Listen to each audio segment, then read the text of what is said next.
polka la me lo ofisio komisio ngā ruenga le malo.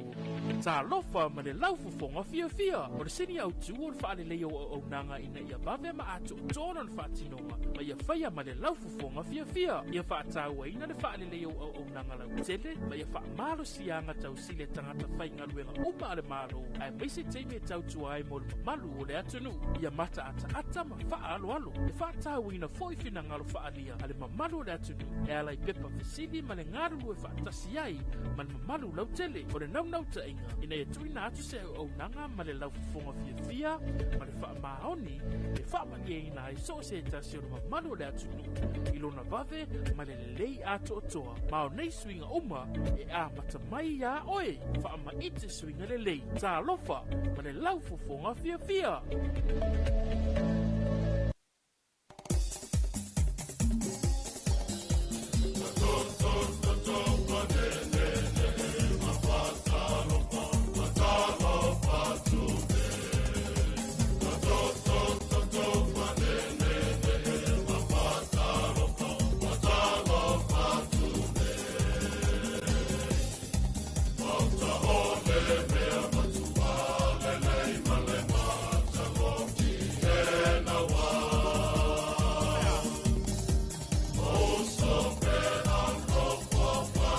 Tōmulu watine vaenga le tai au le ua toe lua se fulu ma le fitu minuta le tōnta leo le itu la e fitu hea ile tautua ma le unanga ni si ufongo Samoa to ipile nei tai au fau ma le nei a so fau hea le o tātou lia le aso lua o le aso lo naiva le nei o le masina lo naiva hea ile nei fo itu sanga lua fe lua se fulu ma le lima. Le whatato amata lunga tātou pulami Talofa Samoa le nei tai au ea ua mawhai ona tu ina tulo lima I lo a au ea tā lulu lima ma tā wha talofa e lunga o pēa ngalu le ea ona o nangalong sua malo si mai al company supermarket a mau e Saleufi a whai ona I te whaafonga mai e whaalongo ina se leo pā o ea o le palasi te tele nao ti munga I lunga o apo le tātou ofisa vai ane le tai amor whaafonga mai ea ele mai tawa la tātou tunu a maisal whaafonga mafta mai ea ala mamalu malba ia nei tātou paanga so e staffa fio le nei ke lope pe ona maua tātou whaasalonga mātua I palasi te tele ti munga ia I mātou nei Samonei ea le ana amata malba meau o le tātou e lunga le tātou paklami Talofa Samoa le nei tai au ea to mua lava le tātou whaafilai ma le tātou whaatalofa ele fa ia la inga salavi ia fio anga malala fanga taitas fa antonu ba le foi wale to balo finangalo fa malolo to soi fu la le leile nei tai au ele ngata ta to tunu pelo Samoa mai se America Samoa to kilau ia so staff nei tu langi nei Pasifika ia ai mai se la to lo nga lue le to vina le tu ia tunu e fio le nei la langi fa Talofa ta to proclame ba lo lava soi fu mruia o atolo le tātou whaatalofa ma le tātou whaawhenua ia le mamalu ma le paio nei mātua e tutonu mo tamalawa ia ma lor soi whamaruia tamama tina ia le nei tai au a jalavantu nei tātou paanga ia o lo o au mau fo I tutonu ayo ngase ia o na o ngase tino ia whaatalofa le tātou porklame le nei tai au fau ma lo lava soi whamaruia a jalofa lolo nei tātou paanga so staff e fia ea mai se fo ia te oe nā wata pena whasauni mai ea mo ngā ruenga mai se moli nei whanau la te wā onga le nei tai au good morning a tāna whantul tātou porklame malanganga maulalo ia le atua le nei tai au fau e o ina tātou wa aia le palasi te telo timunga le nei tai au ia ele o se vaenga ia tua tuvale ilo finangalo ia ma popole o tātou lotalo soifua le atua ia o ia na te whātou taia le tātou savringa le nei fo yaso ia a o au ia tua eu fa taila vai le tua le tim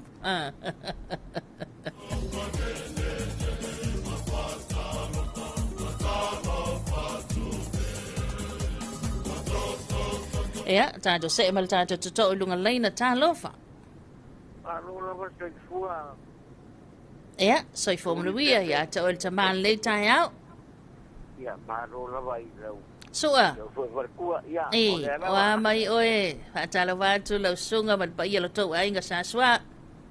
E vangira o kionga. le lava alu funia le kua bawa le malosi maleola mayatia ia le li ia ia le ma le lani ia fa mangia le kua la kiu ke ni yato ia mai for kapo inga mapanga kapo ia faiwa ia anga le kua mai ke la upainga do na umalama i usu mo fa pingi ia mai ko pa ia anga le kua ni yato ia papelo ya kulo po i fakara paku i pa nga umalawa ka kuala leo mai te ngai ka mama kukua ki ngā mā kukua ki esko i ngole koa ia mai se o i ngai malai o ngā ia angalwei de koa e o nara ngā le sa o kou whea kukiki daru lau ia alowangia le koa au kiuke Tai na sua. Pamongir nge yasu yu ngadun okay. Pa pokok ngapa la penga yen nge yasu awala ya mankia ya ao lo porka kodi. Ya mai foi ka sau ya kumo penga malo ya agalele de kuel penga malo la penga ye morka ko ku. Ya mangwia la nge yasu fu nga uma ya sai fu mai mangwia la kiuke. Tai tele lava sua mo famrianga ia fa tai fo ma tamai akan lele le ilo tapo inga le nei aso ia fa penga po ia mangia tai lava ia soi fo ia talo tanto le na luata si fa lu o le ua to mo mai ia le tato to o ma le tele sala file tato fa talo fa le dei tai au ia talo fa vala Yeah, good morning. Morning, lor soi fo mo wia lo fionga. Yeah, soi fo mo wia lo karinga fit ni kai fo. Mai. Oi, kalo fa se pe o soi lo fa longo lo si fon. Ya, mo ngale o kenge ye le kamalo. E pe ya ki munga wole o kenge wole adu ifafo Ya, ale ya se kupe o si. Ya, alor soi fo mo nei tai au lo to fa. Kalinga ho ni kai fo ya o leo wa kala de ve de lang sa mo ye mo mo ku ni kai au wa peango fa ya o ngo nge yo le lima le ka sanga ya mo fo ka sanga ya fa ngo fo le lo ko ka ko wala leo ya pa kai mo le ko ma ka u la sunga maunga ya pa peanga nga ile nga le di o lo malos so fo mangia wa fo ya se ka ko wala leo ya angal leile di jau salvi peongai se kala yengi kaya ya mga kinga makua fa penga nga yele mangio le di ngi ya so se au mga ben ya lo ko pungo kalo wa ma ko se au mga ben ya molo ko malos kinga uma makama uma Samoa ya beche go kinga makama makua singengu vai loi polo ya mo dia ko fa kalo fa le fionga ya sua ma pu nga fangua ya ngalele dia kior kamasua ya fapenga nga ya idi sawalo ngo ngaka mo yesua o malolonga ya ololonga pude e nga do o kafa le wala fo ila sila fies ko inga nga o faile la malolonga pela fa ngo fienga manga kuesua o malolonga wa wa malolo yo wow o sio kingo fa sala va fo yo ya tu ya anga leile di ngi yaso ya va penga fa kalo fa sio mu pele ngi lo polo mama kinga ma ko pule malu ari fa pule lo vale a wa fa singa le lo di mo fongo di lo mayava sal ka ruom ko ruomo ya ngo fa di foi ma le mo ko anga leile di fa mo ngor ngi yaso ya kalo fa ki au nga va yaso ya marcausi a moria penga ko mo mu ese mo ron causi mo le ainga ya mo le fa fonga si o mu pelengi vairo ya ngal de di sunga va fenga nga lo mo mai a lo deo masangi fai mai kia ya ngal de di ni kaya mo ngiere ko ai se au nga venga ai pungo mo ya fa kalo fo mo ku sai skenge nga lo tile ya renga la nga filak sapa ya fa mo ngiere ko ai ya que ko finge ya va penga fun fakalo foi si o ma ko fa fianga ngolo ro kausi ngu nga kuila ya fa didi le si wow ia nga leile li lau sunga ma le fatua ma le whaalu. Manguia sio ka kongu, ia whakara fo sio ma kou kofi whai pule. Ia i rupatoni ia ma sirafanga, nong whalpua, ia anga leile li. Ola se kofi o la ku ia ka kou, ia ora ngā. Ia manguia le alo aku mo le whainga malo. Ia whakara fo i le. I ka kou ainga ia kungu e mau. Ngai maua mai o ka kou. Ia whakaro whaku ngai kai au. Ia manguia ka kou walavalai. O ka pepe o sio makomo. O malu a sa kimulu wa veao ia ngai palasi kimunga ia o. Kusa leia ka ua. Wa ka fia kimunga. Wa mako iukangi. Ise vai. Oi, Talofa. O le vai kafi. Ia makange vai. Ia le ala ua. Kau mo sua kange kai ngevi ia le li. Fa soa le li. Fa soa le. Ia anga le li. Ia kimu pia. Ia fasu ai fo de. Ia vakaro fo ia ngongu ia. Le fiongo fo ia ngongu I paia. Ia kamam kua ia rua ai fo ko a selama. Ia fa penga fo ia mau malo malong kausi. Ia alo fa kia ke le uso. Pa mungia le kua fe au manga ruanga ngi yasu. Au ngi ko sa wa inga ka ko. Ia fa penga nga mo ala u ko fa. Tai. Lau fa ukanga. Malau ko fa mai de ri fa pepe. Au aku ho ia au so ornge ya. Ia fa penga nga lo fa ku ia pe au aku. O lo so o pito isile na lata mai te ule mate mafuta ta nei. E al to fa va so. Oi. Le ko kiki le lope ma ui lo timu ia e tau nu mai no. Va ve mai ke wa kafe le vai. Le ia le vai kafe. Ia alo fa ku ia pe au ifo. Ia fa penga nga fa mangia le ko yo ko kiuke. Fa pia maui ia va pevo ia skamo. Oi voi. O va ai. O fe kupa. Ia o le ai. O yo ngai nga. O kupa i vo isa pa kar se fulu. Oi. Ia o taiminga le pe ai mafa. Ia wa vo ia fa le ma lo tai au. Ia ese longa lava e uma nga. Ia ma lo tai au to ina mal ol matua. Oi. Ia ona fato a sau fo ile o te pai. Ia sau ma uma ia mele toi. Ia la kula mal foi. I sau mal foi mal ramp. Ia ngala. Ia fa se kai ku pai do wanga le dei. Sau wa luanga ia pingi nga ia.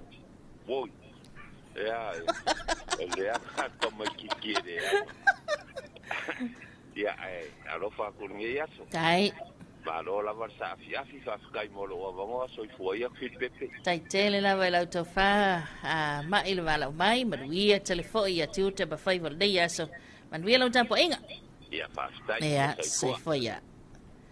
Luata si fa lo olta lena telefoni mitalatu ia mo le tato fa filai tato fa so nei tai au ai Talofa atu mamalu le atunu ia le wa mafuta mai lunga penga te fa ilangi le sunga ya mila au nei fineaso.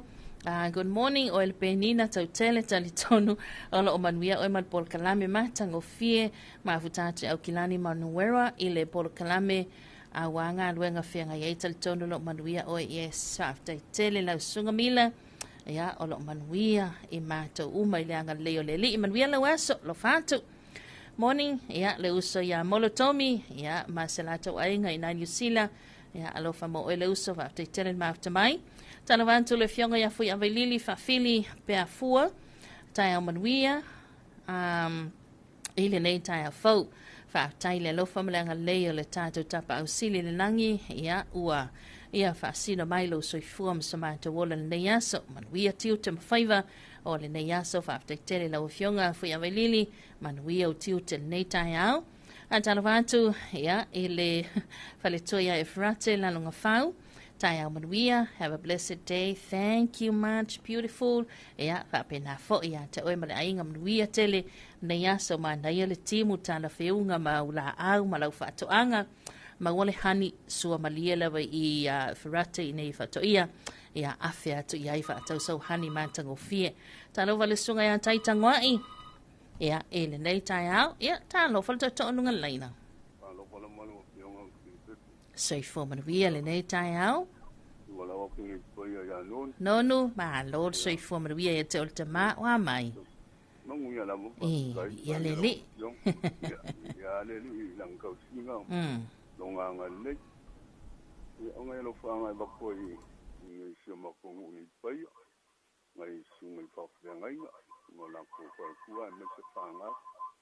Ya ma ku ma ku yo makungu yo te ngai foi mga luenga waia pa ko miki o wali pa le yo muy mami pa makungo fienga ya ngai pele ko ngai luenga ngias ya mbese ya ngai fa nga waonga ta pung ho yo waia ta dingo poco mala kama e pa moi le li lang ko fin ya ana la lo pa ku ngai ka ko pa anga ya mbese ngai ko inga nga mai mo sua la wanga le yo so mai yo lua ya sa wa ya ma ai longa wa e foi wa ya ngofo ka ida au mo maka ida au ko la ki mu ia ya mu ia pa no ki wo ai fo se ma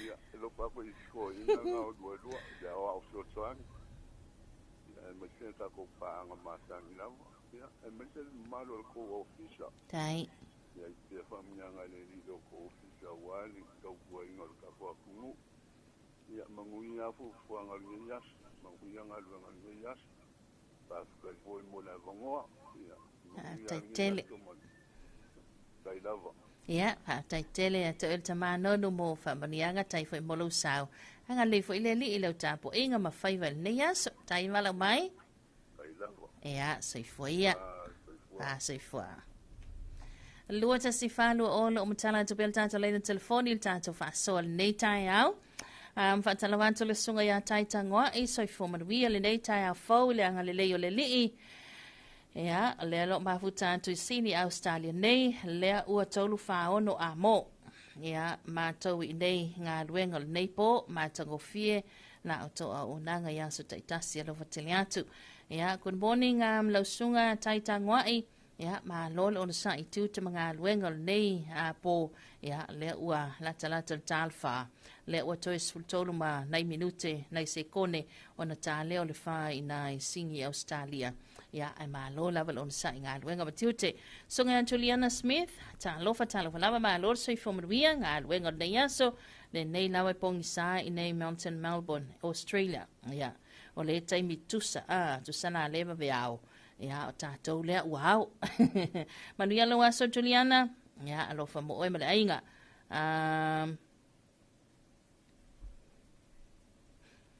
ya mahalo la versifo manuia le sunga ya tai amosa ya manuia tele po kalambel nei asa fo lo vanto mai Melbourne ya Australia atala vanto le sunga fa tai male ainga mahalo la versifo manuia anga lele ali itu te mawhaiwai pe ona iai ia le nei fo ia vaenga le tai au ia stay me uluma na tātou se me lo lea le tātou reporti lanta mai le tala tau mo sa mo matoke lau i le nei tai au a o le aso lo naiva le nei ia o le masina lo naiva ia i le nei tau sanga lua afe luas fulua lima te le i o tala wha solvito te e pe o na wha mawina ai ia ele nei aso ia tātou tala noa i fo i lunga tātou pokalame ele nei tai au a oe na ua usu ia pe a whai o le ua anga mai lunga le tele po na fo a matanga wenga nei tai au good morning ma lo lava sui fo maruia si vaenga sia sa whai ngā luenga mai le pong sa ua mau mali atu ia po na fo wala mala mawhai u ngā luenga matiute ia mai le po na poio mai le nei tai au ma lolo tu sui fo ngā lue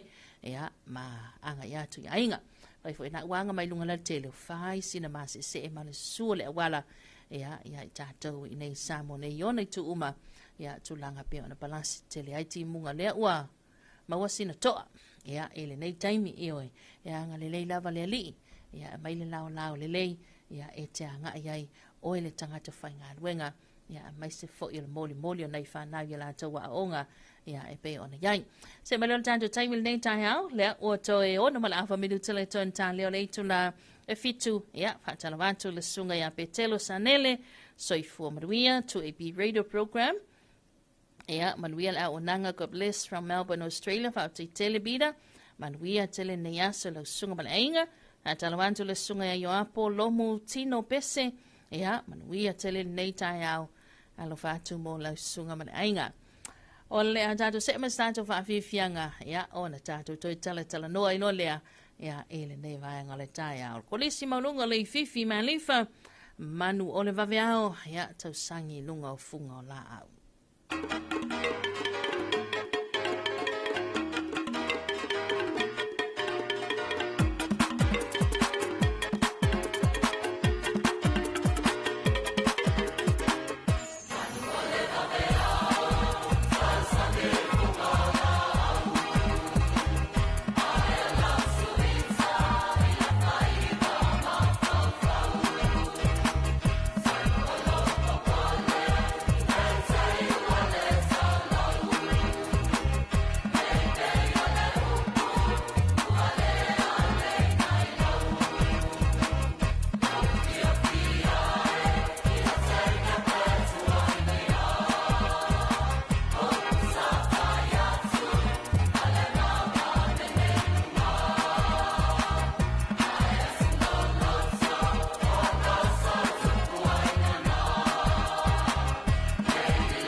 Fifianga na ne vaenga le tai ao mai leo vebese a leo kolisi maulunga le fifi malifa ile nei tai ao i na ua toi lua minuta le toin taleo le itu le fitu ia ai taunu mai loa ma le reporti le nei le tala le tau ia molo tato tunu u ile nei fo i tai ao e pe ora fa mawina le official va ai tau ben sula mo le nei tala itu le lima ile va vea le sole a salua i vo setema lua felua lima fa matalanga winga lolo wa le tau no mera se fulu mo lau whanua ma o ngā sami o Samoa.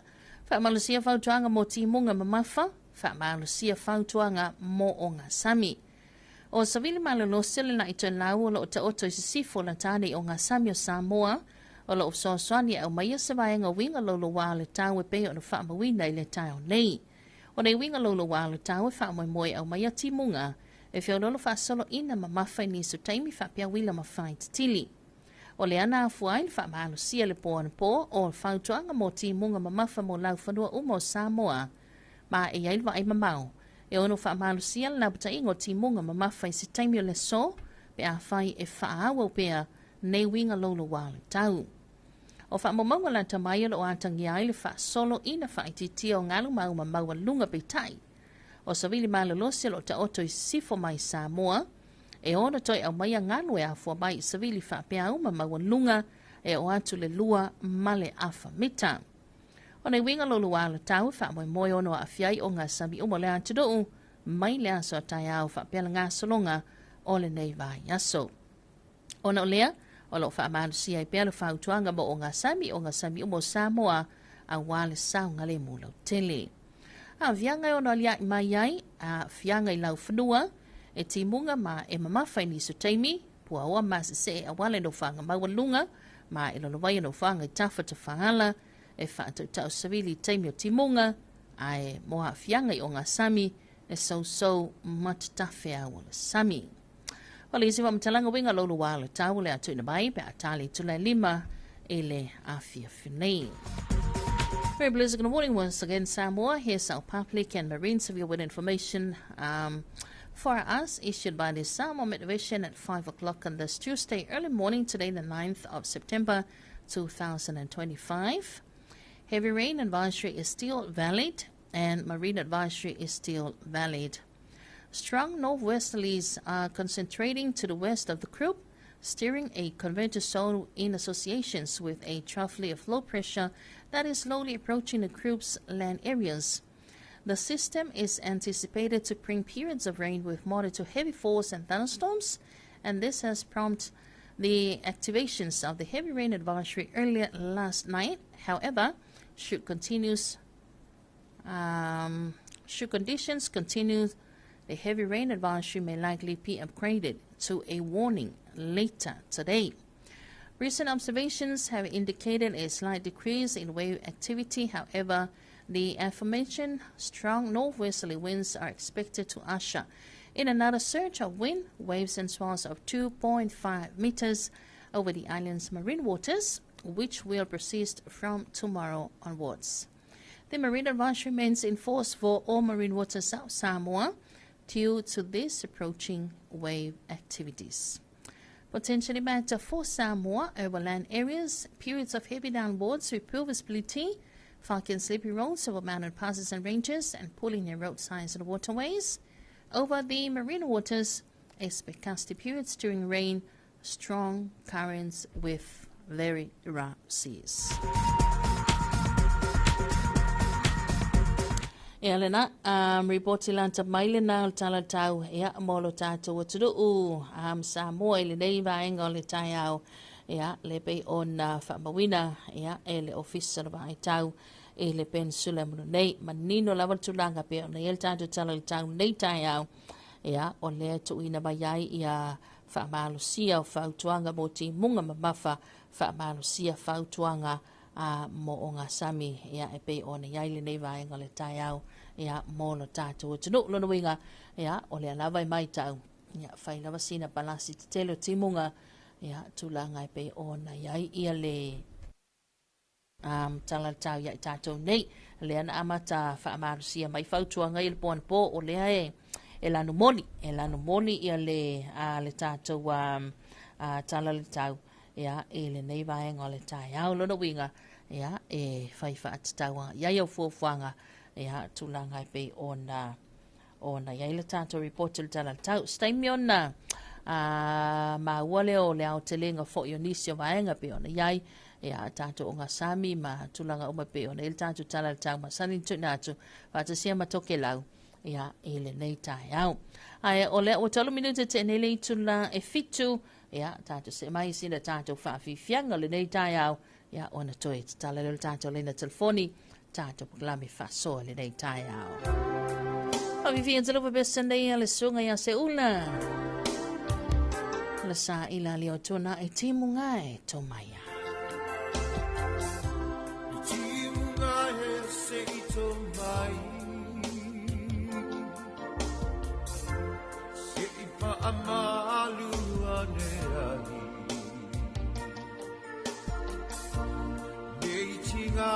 mafaingata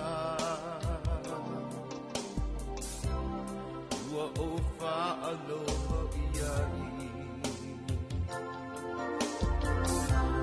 Loi matai halo whaanonoa Malingi pea ua le aunoa Le mafutanga umotusia Wa aunoa male fia fia Le kinunga e se ito mai Ukitia ilo loto vai vai Le mafutanga umotusia Wa aunoa male fia fia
Tamilu tine vaenga le tai au ya o le ua fitu minute te nele tu lai fitu tanto fa fifianga ya mai le ua bese se ula le sa ila leo tuna I timu ngai ya to mai e be on yai falling of ai le nei tai au fo ya I mato I nei Samoa. Toi tele wan tanto galame ya Talofa Samoa nei tai au fa Talofa fo ile pulenga bale ofanga wenga company supermarket ya Maui Saleufi ya onisina uto ai tau no fo I tonu fale loa ya wa tapena nga masani nga ya tulembalo la tudo ya ola o seki me uma ele nei tai au fa Talofa te to ma lo leusu ma lo sui fo mria Talofa le sunga ya tapuala falima tautofi ya soifo manuia molianto lo faanga mo paanga umal tu ipi fa pele ofisa malu manuia tele o faival neaso ya fa tele lo sunga tapuala manuia fo ifo fuanga ya inale moteli antalavanto le fionga ya tawe fa utelvo fa resa tawe fa ya good morning ma lord soifo manuia ya ma lord tautua manuia tele neaso por kalameuma antalavanto fo ila o fionga tawe fa malfutua ya mai se fo yo le nei tai au ya wa sunga tawe fa ya itelena tina ya o le fo ila wa sele le nei tai au le timu ya e fa tino nai nga wenga matu te fai ma lo le usul fa antoanga ya mai se nai me to ya ona ya tina e la fumanu ya ma so staleni ya e pe ona fa nga ina le soifua ma le ia se tawe fa Ya, atalo atu le sunga ya Denise le ya tawa, good morning. Ya, le lo mafuta mai Washington, ya, ma lo lava sui fo Maria Denise. Ya, Maria tele tiu te mawhaiva. O le na ya so lo sunga malainga. Atalo watu fo le su leo so ya sue. Ya, masala toa au whai ngā ruenga leo fo tapen pena tiu te mawhaiva. O le daytai au, ya, ma lo lava sui fo Maria.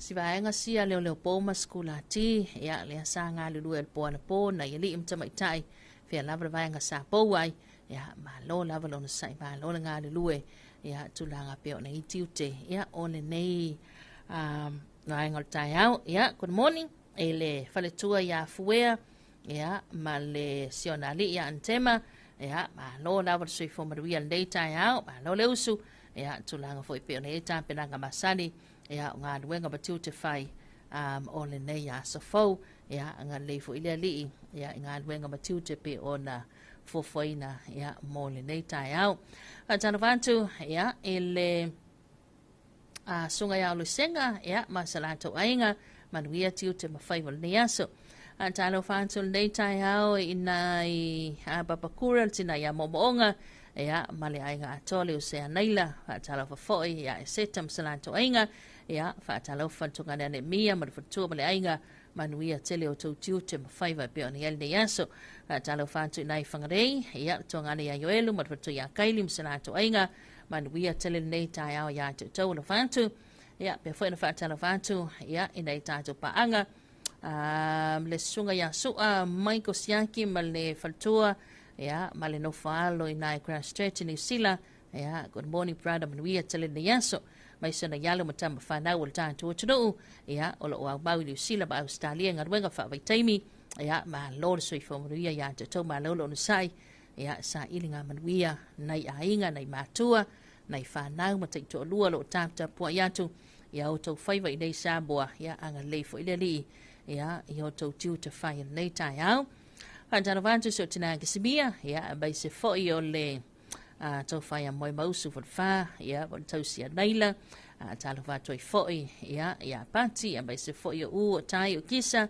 talo fai a lo mala do tonga bai se fo yo tonga mse to lo mat fa now ya in Hamilton ya ma lo la vale tauranga ma lo so fo bonwia anga lele li yo to tutu ma favor ya pe ona yai le fo va ngole tai au palasi tele yo ti munga ya ine ya matou ile nei tai au ya ole tulanga fo ile ya nga ile va mai va mai ya wai ole la wa fato amai sultan to tala tau ya fa pe na la va fo ninga va ya pe ona yele ya sa no winga ya to inga tai au timu fo ine ele fa ya se feelinga fo inga ya se vai ya pe e ko kua ya la ina se va to stoso ya mai se ala va enga le e pe e fia pa o mai fo inga le ya ele le la vala le se o lo se va to stoso ya ele le ya me o le ya o le nganga tanto proclame I want ya fine na lava ya se va enga o ta pe na ko le nei tai au mai se ve nei fa na wa onga ya o le fo wala ngo nai le leo nai matua ya fa mai se lan to ina mal lo matua ya lan tu lo ta mai titi fa mai pa kisi kisi nana le la walu la onga ai tala sila matua iso kupe al me fa lo ta mai titi ki nganga ya ile breakfast ya ile lunch tu maluata lai langa tanga ai fa ya tu lo to ina balo matua ai sa kupe a pepe fa mai le se mea papa ya to tu yel to ina balo matua ya ole taia ole au ngal fa malu ole ofu fa timu ya ole se vai to se toso ya ole tu uma sesio spare la 8 tono lo ato ya ele ngata ya to tanga to fainga wenga ya mai sa nai fa na ya la to wa onga ya ma fa tala fo il sengo dai avita vale la to tu te fainga la tele ma lo sile ma lo fa to ya ole wa fa sina basi se ma le su le wala ele leila wa fa mali mai ya ole va to atel vitu ne tai style ya tulanga pe na yai mena to le to umi stai mana to ai to no mai leo le to fa sala ula ya va dua foi ya ni se tulanga pe ona yai ai ole na to ina to le e le afiafia nafi e le tātou a whaasilisilanga fo ilea ia le pe ona iai ia le polo inga ia mai lana fionga le ama malu na malo Samoa ia tulanga pe ona iai o le polo inga mai le ao le malo whaasilisilanga o le aso taimi ma le nofuanga mo le fonotanga le fono au whaitula fono le titalaina alo ia ai o le palemene lona suluvano le malo tutu tasio Samoa o au tui ma le alifano va le toa sua la wile lua a o le malo tutu tasio Samoa e to sai ma le mata upu lima sulua o le whaavai le malo tutu tasio Samoa de sivo no o atofa ina nei le a solua no September lua awhelua lima le awhaleiva le tai au i le tona i mato multipurpose complex e avea ma le aso taimi ma le nauwhanga i tau au fia i le whunutanga mo mua le palemene lona suluvalu o le malo tuto tasio Samoa i le mai ai o le whainga palo tau au. Tui nātu i lalo lo unei lima a sovalu September lua awhelua sulima ea o lo sainia le fionga tui ma le li whanu va le toa sola wi le lua o le ao le malo. Ia le na o le aso lua la o le vai aso fau. Ia tau pule o le alofa ma le anga leo le tua. Ia lea o le awhatanu wina ai le sauninga tele lea lo tātu utunu. Ia o le ulua i tau au fianga. Ia ma le whaatautonga. Ia o sui ma malu uma. Ia maisel tātou malo e pe o na iai le tātou malo fau. Ia le fo i wapale mai. I le mai o le whainga palo talo ia. Ia alo tātou atunu o neito sanga lua whelua sulmalima. Talo sia. Ia tātou au lea uma le na aso tau poina. Ia stasio wha moi moi tele o tātou atunu. I le alofa ma le anga le lei. O lo tātou atua whantara wantu le sunga ia whangu au le lei. Tai au manuia le rei tai au. Ia, manuia lo aso. Lo whantu mo lo sunga ma le ainga. Whantara whantu i foi. Ia, e le uso ia Oriana. Ia, mai se fol tautonga ia se ula. Ia, manai ainga umalawa i nai California. Le malo tele o Amalika ma lorso i fo manuia. Tara wantu le uso ia vasa. Ia, male tautonga. Mai se foe le no whaalo ma nei ainga i nai Australia. Ia, ma lorso i fo manuia nei fo i tū lan tai au. Te li lopo o whiala pili ai. A talo whanei tātou pa anga toke lau le sunga ia yeti. Mai se foe le whanto ia opu. Ia, ma le loa loa toke lau a tafu whakaofa manukunonu nei tai au. Ma lorso i fo maua. Ma lole langi ma. Ia, ma lole fo la manuia. Le whangaloina. Nai e tātou pa anga le motu sai an tutuila mamnua. A talafantu mai lava i maunga tele se pa ia maunga iti. Ia, mai se waloa loa ne tātu pa anga masani whafunga mai. Ia, il tātu wala leo amo lima whasfulu. Wala amo lima whasfulu. So hail pa swika atoa. Ia, e ese mai tātu wala leo whamo tonu. Ia, ma tātu whaalaunga pe o na iailunga penga te whanai. Whatarawantu leo se asolema. Mai se wala tamai asali moa. Ia, ma nei ainga umalawa. Manuia tele nei tai au. Ia te o tau. Ia, whatarawantu le sunga e viniamu to le foa. Good morning. Le alo mafuta atu i malepone. Ia, Australia. Ia, ma lord so i fumanuia. E le nei tai au. Se ma le valu antu lea was se furma le fitu minuta te endele to le fitu. Ia, tātou se mai foi. Tātou whavivianga musika le nei tai au. Ia, ona toi whaawau e leo tātou talanoanga. Ia, leo vebese a le Christchurch Worship Center. Ia le nei aso, ia tātou tau le tau le lei, e o ia i tātou tau sinionga, wha pale ina i tātou le pale leola, ia maua fo i se tālao le nei aso, ia maua masivi ingo le li.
Pui-pui ngā fianga o le pesi ai o le whaamai o le dengue fever. Ia matua whaatamaia no whanga uma e tautu ufua mana no whai namu. Whaamamala pisi mau tauta i ta whawhale. O na ole nei vai tau o timonga. Ua vai ai le tele o vai toa. Pau ta avale maisi me whai tino e toa ai le sua vai. Ia matua whaamamala vai ngā uma nei. Ina ia tau fia ai le pepesi o le dengue fever i le atunuu. Tātou ngā lulu e whaatasi, mo se sā mua maroloina, mo nisi whaamatalanga, whaafso ta intanga luenga le soifua maroloina, telefoni ono varutasi o.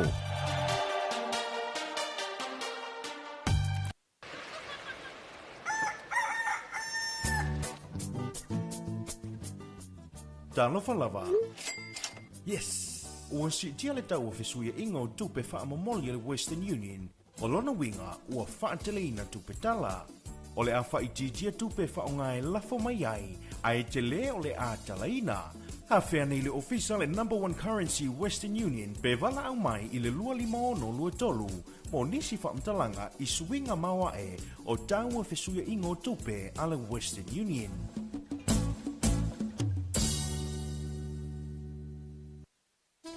Samule wantine vaenga le taiao lea ua lua se fulu ma le tolu minuta leo tainele itu la e fitu ea ele nei vaenga o le taiao fa malo tu la balon sai ea malo fo ile ngā lulue ea tulanga pe ona yaile nei taiao ma malo mal pa ia se tātou wa tunu ea ele nei taiao fo ni sina tātou wa fa salango fa businessi ea tulanga pe ona yai ia le au onanga ea fa talo fa toi fo le matanga luenga le soi fo male loina ea mai se fo il faltupe na le Western Union ea ele nei taiao ma lo lawa le soi fo manuia ma lo fo ila la usu ea ita penanga o nanga masani mai sen malo la tudo ila to na welunga le ala tele ea matala to tali tu la valu ea fa malo lawa lo sai ea malo fo fa fo mai nei taiao Tato se mai stato fa fianga ya ona toi fa awa fo ilea ya matoi tala tol tato le na telefoni nei taiao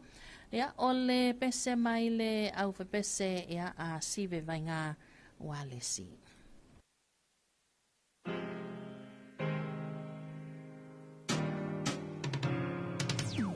Hello, oh Lea, ele okilia mai oi dia ele o menino mai oi, o mai oi, la upele, wa o msi lava oi po fa ape mai oi ina.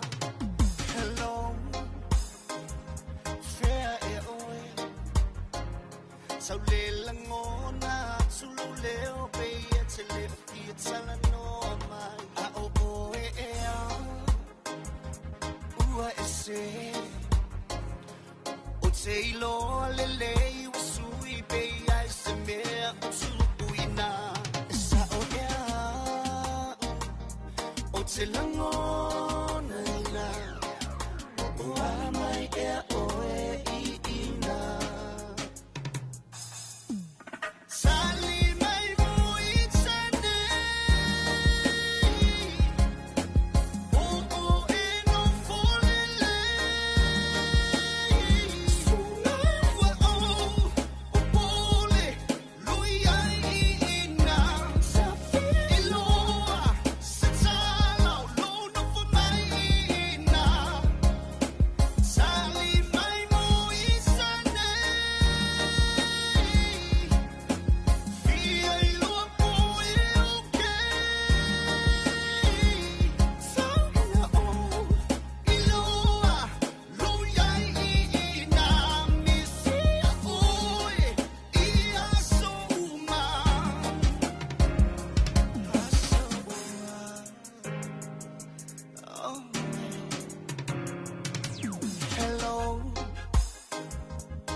toi vili mai o tēnu fo matatalo i le tamā I lunga whaasino masea lau te ui atu ai Fiua tu I te le tali mai Tia I mai a usema nei tinga O tangi lo ulo tope wa e sola Alofa tali mai se wa o le lava Matangi maafa timula inga Ele mutai o lo ua lofa Sali mai mo itane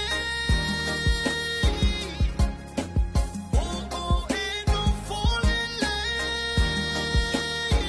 Suna wa o pole Lui ai ina Safi iloa Satala lo no for mai ina Sali mai mo itane Fia iloa po iloke Saua o iloa Lui ai ina Misia oe Ia souma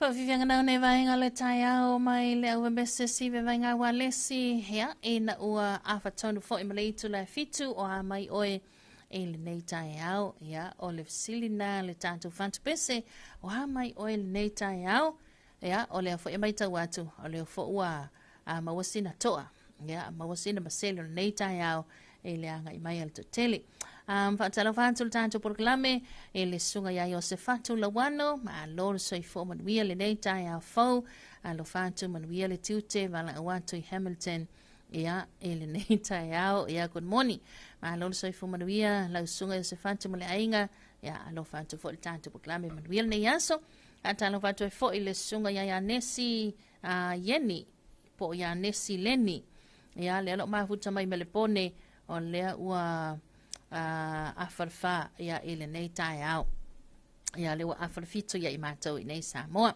manuia lo aso lau sunga ia nesi male ainga ia whaatalofa ia langi tuaiva yeti pene tai au manuia vi ia le atua le nei aso fau tai au whaatimu fo isen mātou motu nei whakaofo ma lo le usu manuia ngā luenga matiute nei aso God bless whaaftai tele ia lau fionga whantua langi ia manuia telefo ile nei tai au tiute mawhaiva e pe ona iai a tano vantu le sunga ia latu ia ma le whantua se lanto ainga manuia fo ile nei tai au fau ia maise tano vantu sunga ia lii matamaita I kapiteni ia o au wa au sa e pe ona tautuaina ia le pa ia whamalanga ia le tātou tunu malanga tulu mo tele se la whai maise lanto ia le na uso mai le malanga uso le nei tai au ia ma lo lava soi fo manuia ia ele nei fo I tai au ia mai se nei tātou paanga I tutuila ia ma lon mo tele sila fai ia o le ua mawasina masele nei I mātou I nei tuma nei ia le tātou nunga malamanatu wa pena foi ia ma o tau umalawa ina ele nei tai au ia tātou se mai lon lea ia tātou musika fo ia le tātou Talofa Samoa top 10 masani ia o lea tai au ma lea tai au ia ele nei vaenga tai au na ua awhatonu le itu la fitu lea o le awha awhiwhia toila o wabese nei a le matangi mai se sae ea ma le tai au.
Arriving at the shores of Samoa for an exclusive one-off concert is the internationally acclaimed, award-winning reggae movement, UB40 with Ali Campbell.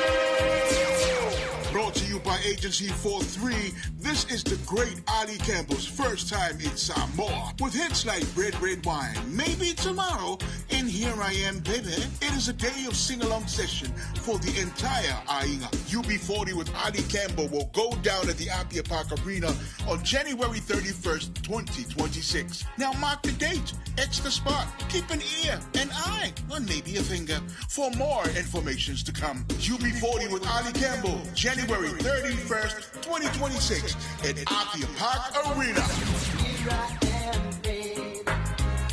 Come and take me. Here I am, babe.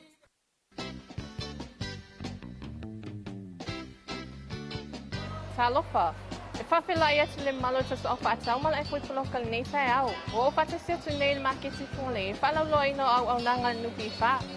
Malo say futina. Or my own nature out. Wopka, shine my little box. Lemon we have outside box. Oi. Only have us a lot of fun on the box. When you feel friend salam 02 so no for voluntary contribution nupifa. It's two salava from Yanga, a young about I didn't have to finger ring. I am my way. Oh, you say outside, Sissy. Let me know for a long while. Nangan nupifa. I will tell you, Yalula Siasi. I'm a fatalanoa. I'll let woman no matter levai. One of my fellow is Talam. So I let something at Tala.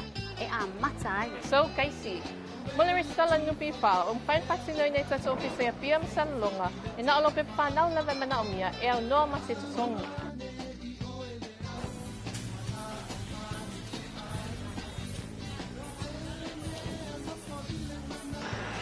Sole, ko le vanga ye la ka ngumela.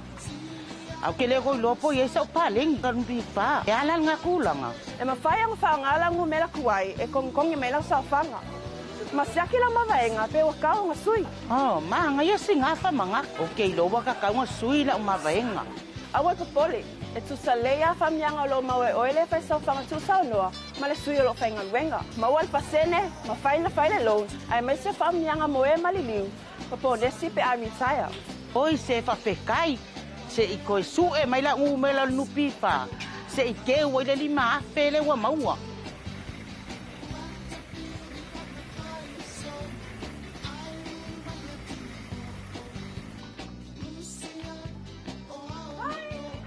Good morning. Hi, Vale.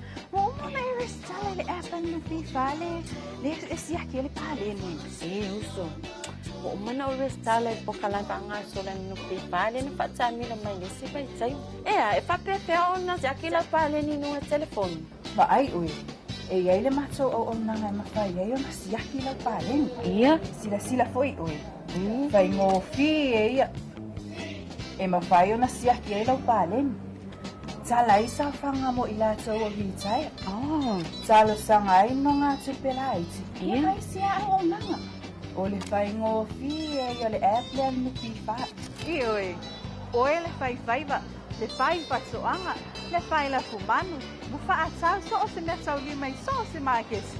Ua mawhai nei o na ere stala, a vea oia masui fai sau whanga tu sau noa nupifa, e au noa mase tsong, resi tala nei loa, ma teo se vaenga o au tupe maua, mo lou lumanai manvia.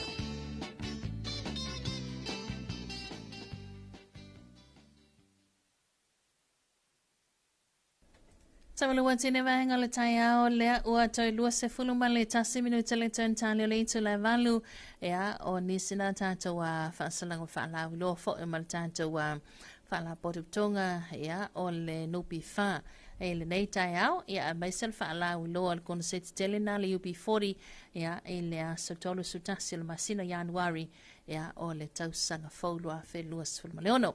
Se mai vai wati to e luas 4 minuta le tona talia ia o le tula e valu ia ta fo il valu ia ona to ina to le tato telefo wale fa fonga ia e le tato watno ai fa talavantu le fionga ia li o ainga fa le tangwa I tai o manuia le leile li ia manuia nga wenga God bless fa te tele la o fionga ali o ainga anga le fo ile li tu te mafaiva la sunga malainga ia ile nei tai au Angela Vantu ile sunga ya Lupe Malinowski. Tai manuia ya le alofa to Sunnybank Hills I Brisbane I Australia. Ya good morning. Ma lol so fo manuia Lupe ya ne fo ta pena usu nga wenga batuta le ya so anga lele le I o faiva manaya. Ya ile nei tai a fau o le lawa tato te ai lungo tato kalame Talofa Samoa top 10 ele nei tai a Talofa to pe a fai nafta ai mai ua be tato fa salonga e lungo tato wa to EP Facebook page mal tato to EP YouTube channel ya ele nei tai a good morning ya o lesi fo good afternoon good evening ya wa lesi va enga le mafta mai ya o la wala tala to ile afi ya fa ma lo level on sai ma lo le Fata smile ne vangal tai au. Fa vivi an talo bese na ele o stars Samoa o la wala nga upu. Como ka ko ka o sisi le fai le nei mo va ma ko su le mai. A pa va le lupe ma le pe o le a pasa so. Wa usi la wa pasa so. Kulai se Samoa la wala nga upu. E mama ele taba e yo na fulu. E avantu ai se pa tu anga.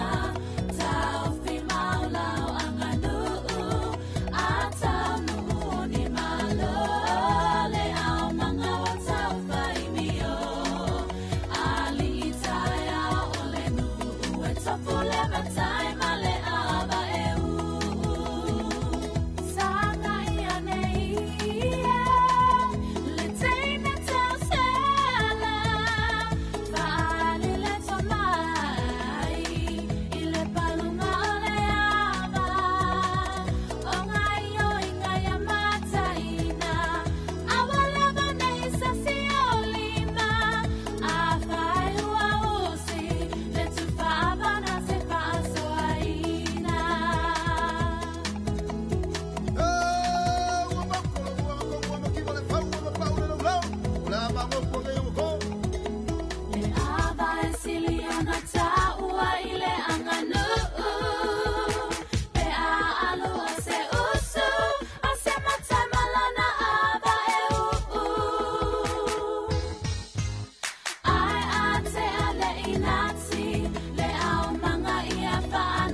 la le tolo tolo ale ma oe ne I ese se e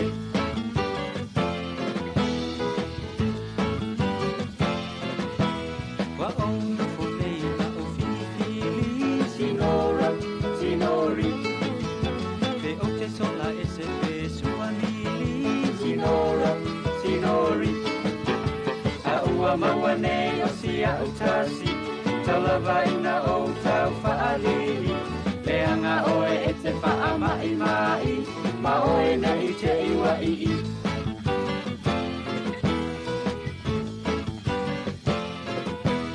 e ata ata o sio uloto sinori sinoro le mautala ua salala solo sinori sinoro ia malia I lau finangalo o la au I lau ala I malo le awalu mai ia pati mapo ma oe ne I te iwa malo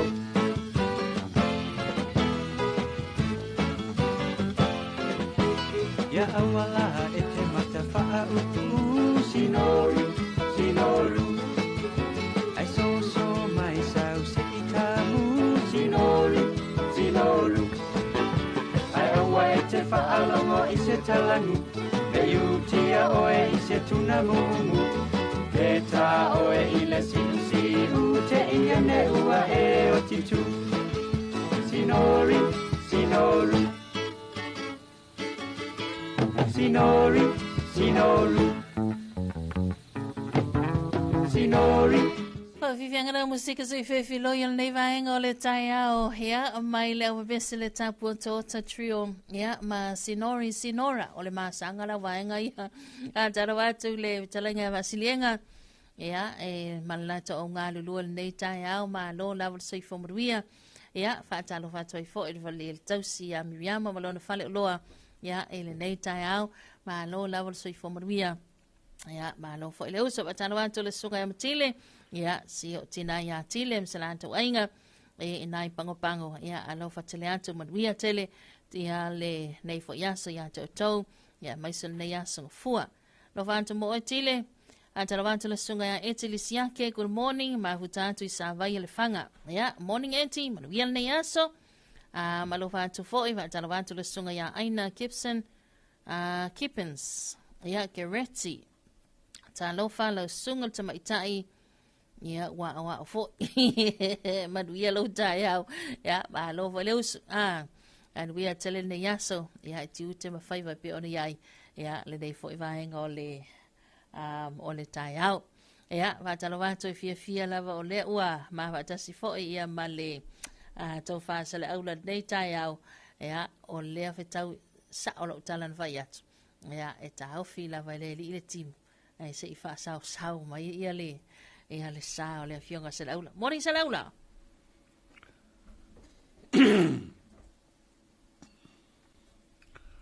Yoi, marol so fo mo ia taf ia po la trainga tfil pepe so fo mo ia fo il tatu tunu ma nei ta fo ma nei ia so fo wa kimu so le so mai so le be e fo ia po palasi mai timunga tasi me palasi mai timunga de fe nafi te loe tua ma tātou savai ia ai pei o tātou wai e tauronga ni o pia ia le sa matana maulu timu I le angai mai le fia nafi ia sau ana pō sau nei li waweao ia sau ngai kai au so mai o lai palasi mai timu ngai le ngai mai dunga le tele ai malo se fo manuia malo fo I le tātou tunu malo lava le pa ia maulunga o tātou tunu fatal fatu e ua feala ma le fo mai to tele mana ia lau la mana ia lau fa solo nei tai au wa se mere wa kero pe wa koe la kiki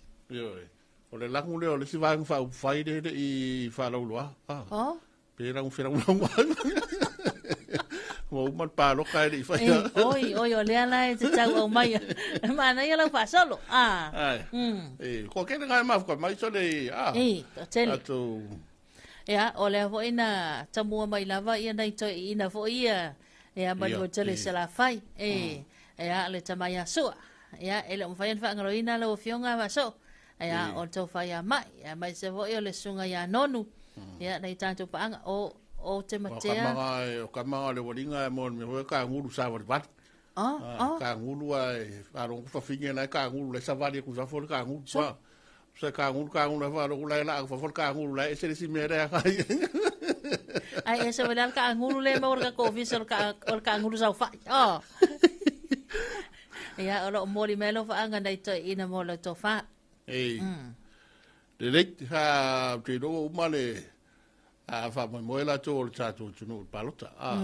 Ya le voi ma ua na ua mai le nga le a malu le malo ya fa to foi fa mo la to fa to ina malo fo vers fo. Asolua le vai so fo I le falta alo le multipurpose. Le na fa tino mai ia tau mangal tato fanga palota.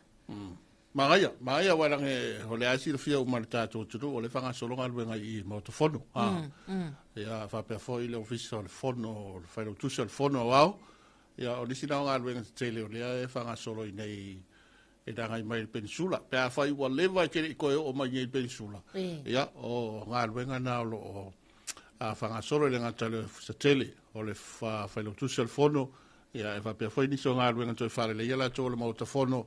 A fu ai fa po ai fa se to tato a fa mo boer nei ia le foi la ia fa to tonga le fa se to ne matu mana to fa so mai se fa ko mai tato to ia o le la wasa fa nga ia le mauta fono tele ia le mauta le tu ya tu potam se efi songi ia le sa fa ta ta ia fono tangal pa le mene foi ia le na to sanga man nei to sanga ia ona ole amataina ngaluenga le ia ba wa e tong foi wa tau foi ba le foi sa o ma foi pa lo ka lo kasi sa ese foi me sa I fa do toka ia ese foi ma fo anga na me ia ia le fo ka ko ma pa lo ka ni ia bo ba pa lo ka ia o ngaluenga al fono le por ma ta fono le ia fo ia lo fa se tu la tu fa bo idea ia le to fa ia ma lele ia le ma lo ta tu ma lo ai mana ia fa taita ka to malanga mai nei malanga tele ma nei fainga malanga umi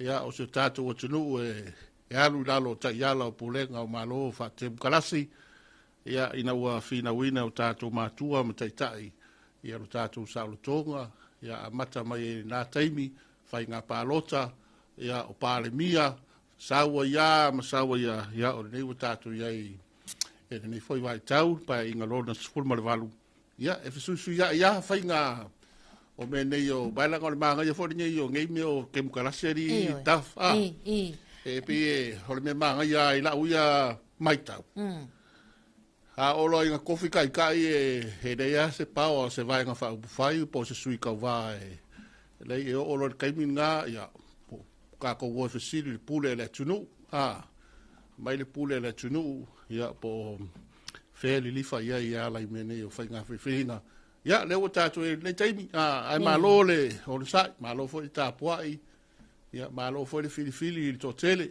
vai o i wali lifa ia to tele ia o ka ko nga ia le na tulanga na pe ona yai ia wa o le wa yai le malo fo ia o le palemia lo na valu le o le paia inga lo na sulu ma valu ia o le palemia lo na valu ai ia le o le ai ia le fionga na aule le mali toa o le ana ulwa I le fa ma wina fo I o tala fa so pitol ta malo fa so ia o le sa mua me to mua mai ia le fionga ia fia me mata afa fa muina mun ule lua mai le tasiva lua tas ile tasiva fitulima so mai le ma le fionga ia to pota msese le lo filfa tasiva lua le tasiva val tolu ia to se so mai le ia ma le fionga ia tupola efi ia le ana mai le tosanga tasiva fitu ono le tasiva fitu iva tulanga na pe ona ia ona so mai le ma le afionga ia va ai kolone tasiva tastasi ia le na ia o va ai kolone so lo le ma to filau eti alsana ia o ma to filau eti alsana so lo le ma le sunga tuila epa sa ilele ma le ngoi Ia, uma ia tuila epa so o lea ma le fionga ia fia mena au mi mtaafa. Lea ngata ilona fitu. O le pale mia lona valula le o le a se e. Ia ele tātou malo fau e pe o ne ele tātou ngar fufuanga da. Ele aso lua. A matala faleiva vaso. E ele tau sanga na le pole valulua e anga na hepe na ile mea nga le kasi kau sanga e koru pare mia. Ia, ai foi. Puota masese, pasolo mai ai foi. Aka vai kolone, ia, marto ina o le fionga ato fila weti el sana.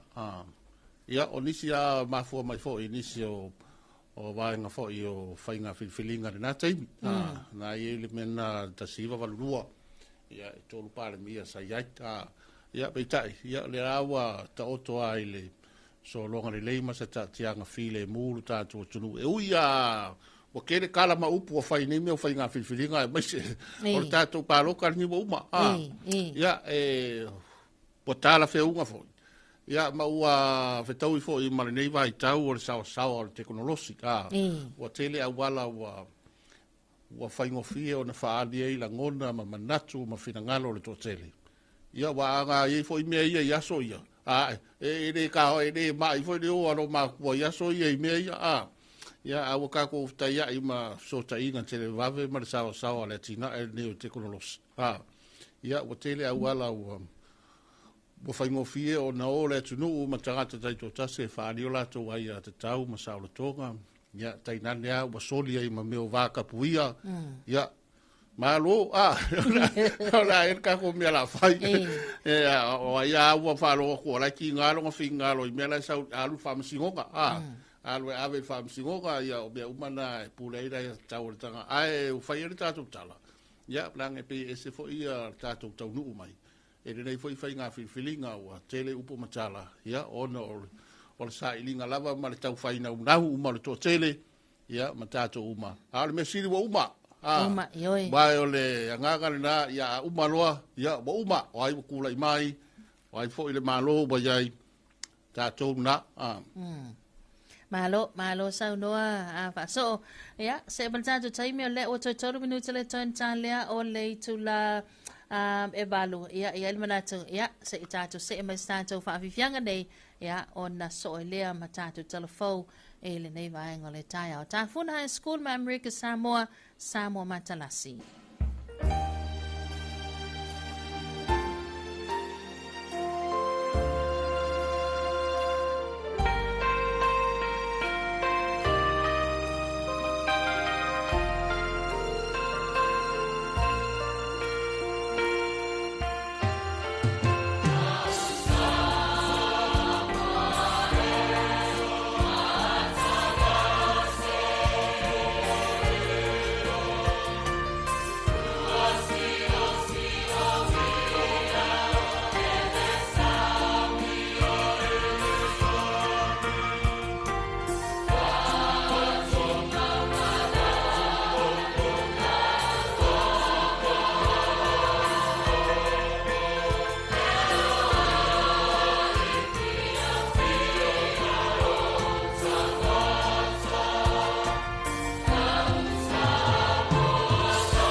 Ua tātou nei le itu la valu I le tautumala unanga nei al si ufongo Samoa le tu I pi le nei tai au. Ia, tātou se mai, le tu inato tātou talafou, ia o le nei tai au.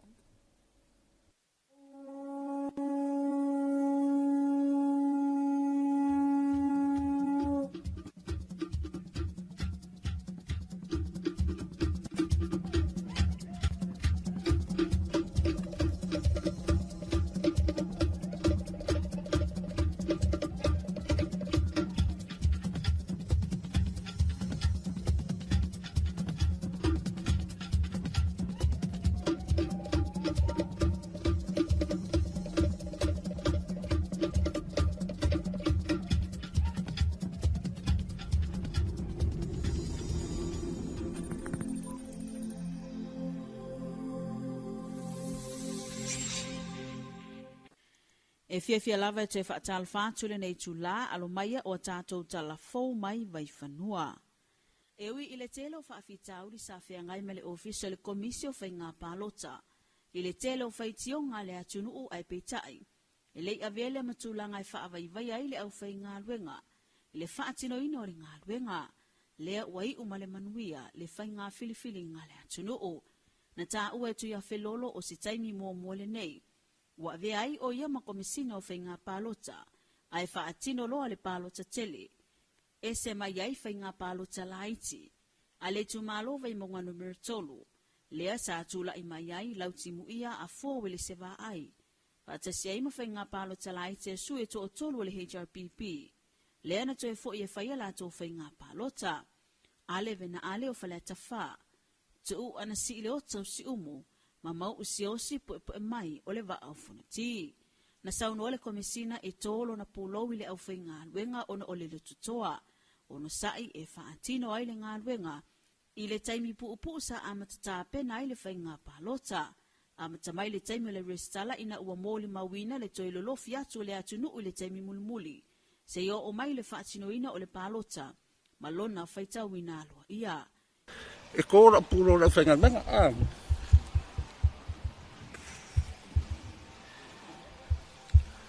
Ia wa I ngā whakongkong, atale. Kua pūra whanga. I le kēra whasea ia mai. E rea sa ma whare kong, nā e rei whakingo ngā koe. Ok, kau ki ngā whā au, lau kiro I lau whainga ruenga, le kumeto le whainga ruenga, whakingo ngā ruenga, e rei sa ma whare tonu. E o lava le pito la au le au whaasalalau o se tāsi le au nanga I le whaatafa I le taimi sa whaatino ai tāpenanga ai mese o tawalumanga o le whainga pālota. E o whara o kou pikola au. Mara whawhakai, mai o kou le whawhakai fwoi le TV9, TV1, mese fwoi o kou ma, NUS. E ma o kou ma, vai o le nganganda, o le si whalau ka ua le mo a kung whakim karasi o le. Ma kung fwoi e kōrua whalau al maro, whainga maro, I a palimene ma le whamsunong. A whalau muli la ma whalau ka ua. O le kusikara ma la whasala. E ka ua o koe maka iku, o koe check and balance o le whainga maro, palimene, whamsunonga. I mako ngā ruenga whaifa pena. E ka ua ilo ko ngala ko sisira fo e sa ko ngala ko ko ko sa lo ko pa wal meleng fa ya alu nge pu e se pe pa lo ko o tu la fo no ngi me pa lo kai e fa li lo me fo ngai fa li lo o tu la fo fa au lo nga ngi me fa nga pa lo le fo nga kala la ngo republic e o mai ai ya le nga ai va ka ko me mai la su fu ka la su nga ya le fo ya mai tawina ya sa kuska I fo ya mau I kula fongo fo in kako kalongo ai fo ma fai kako e moyu. Tole a foa tu ia felolo Alexander John Stanley, komisina o le ofisa o whainga pālota. O se taimi mua mole nei o mawhai na whaatino ai te tono Samoa le ngausi na o mea aia manu mole au whailafu manu. E le I whaingo fie le tau amataino le poloketia mua au sa Fiona Willi masiona ainga. E whaatau nuu le poloketi o le ngaosi o mea ai mo so o se manu. O le whai unga le vai aso na te tala loa I ai le poloketi wa whai ngoina. O le Garden View Landscaping, Sa tawala atu i le poloketi le Seth Brown ma le malo.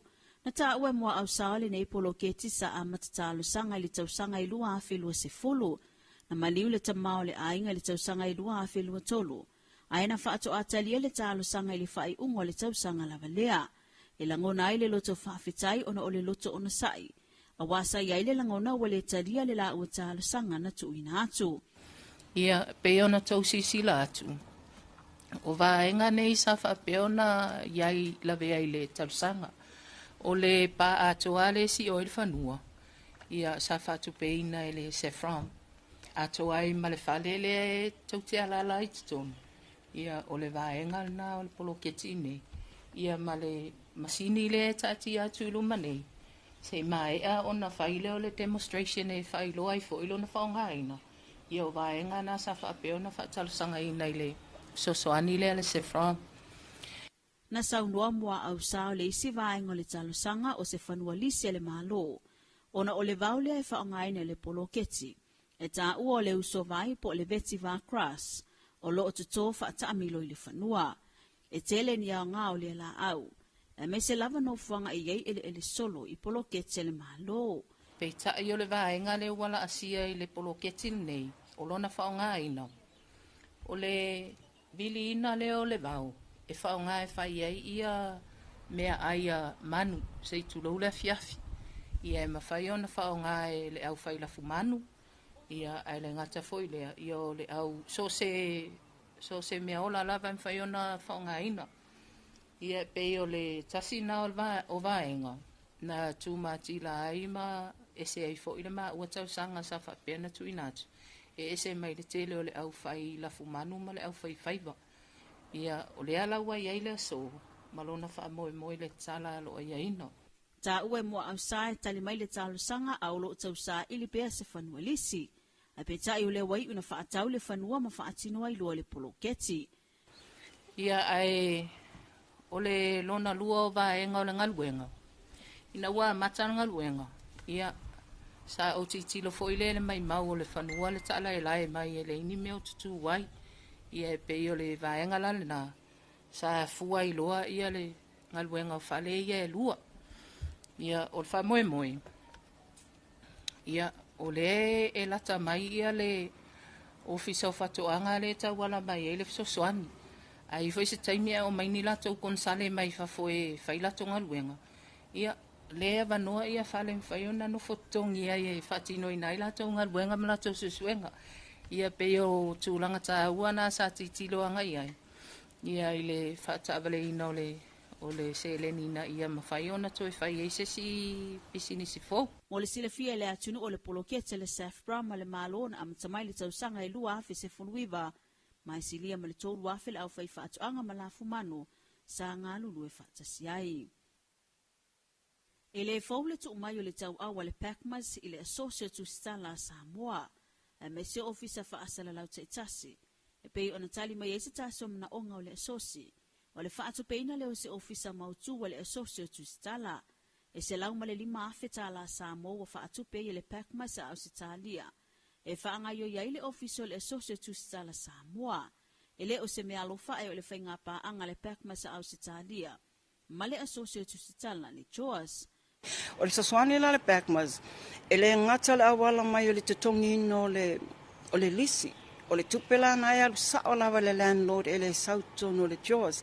Ia le fōwato e a apa mai e whaatupe ino o furnitures po o equipping o le tato office e le ngata no foa, o ia computer o a oma me whaangai kona le officer. Ia le fōwa apa mai le Packmas, e la le se leni le o whaata ati o ma le teminei, e se la le se leni, le pulawa e ma le se leni, e operate ai la le officer, tu sala e sa ile tātou se tangata fole wa ai le tātou officer admin. Ia malu e fole tono le se leni, le si vaenga ngā se leni e ne, e le ngata i lea. Ia le foi wa i le tātou vaenga lea e wha quarterly report i foi le lea le tātou tala tupel Packmas. E se foi la le tangata lo e au mai te tonu, o lo iai foi la le tupe wha anganga mo le tangata na. E whaatino ina tātou report ina, tai tolu masina ma abel Packmas. Tupe patino lava i o le Packmas. Na tā ua le presidente o le Associate to Stala ia langi ke resoma o le whawhitau li lava sa whea ngai ma le ososi O le anga isolo sa ili se no fuanga whaatino ai whanutanga. Ai o lea ua iai nelu na ofisa mautu i lunga le funga whalelua o le APM. Lea e ta ilua awhita lai tutongi le masina. I le se fulu tolu masina. O le whaafita au li mua lava o le kako whewa i sua se me whai tātou whono. Sua se me whai e tātou a onga a le teimini nei o lunga o le APM. E whai asi te leo le ofisa. Le whalaua ma whai ana whaatino ai to tonu ina tātou a onga, tātou whonutanga. Te leo o le potu e ngai mo le nganga whaafita i le pakmas. O le tali mai fo i le mana onga ia o le talo sanga fo intu ina atu iai le whaatupeino se tata ofisa. Wa lewa telo so ese ofisa. Ia lewa pa umai nei, ia pa utonu mai lava, taatianga lewa iai. I le te leo le ofisa tala whengai le matatou, ia matatou fufuanga lo patatia.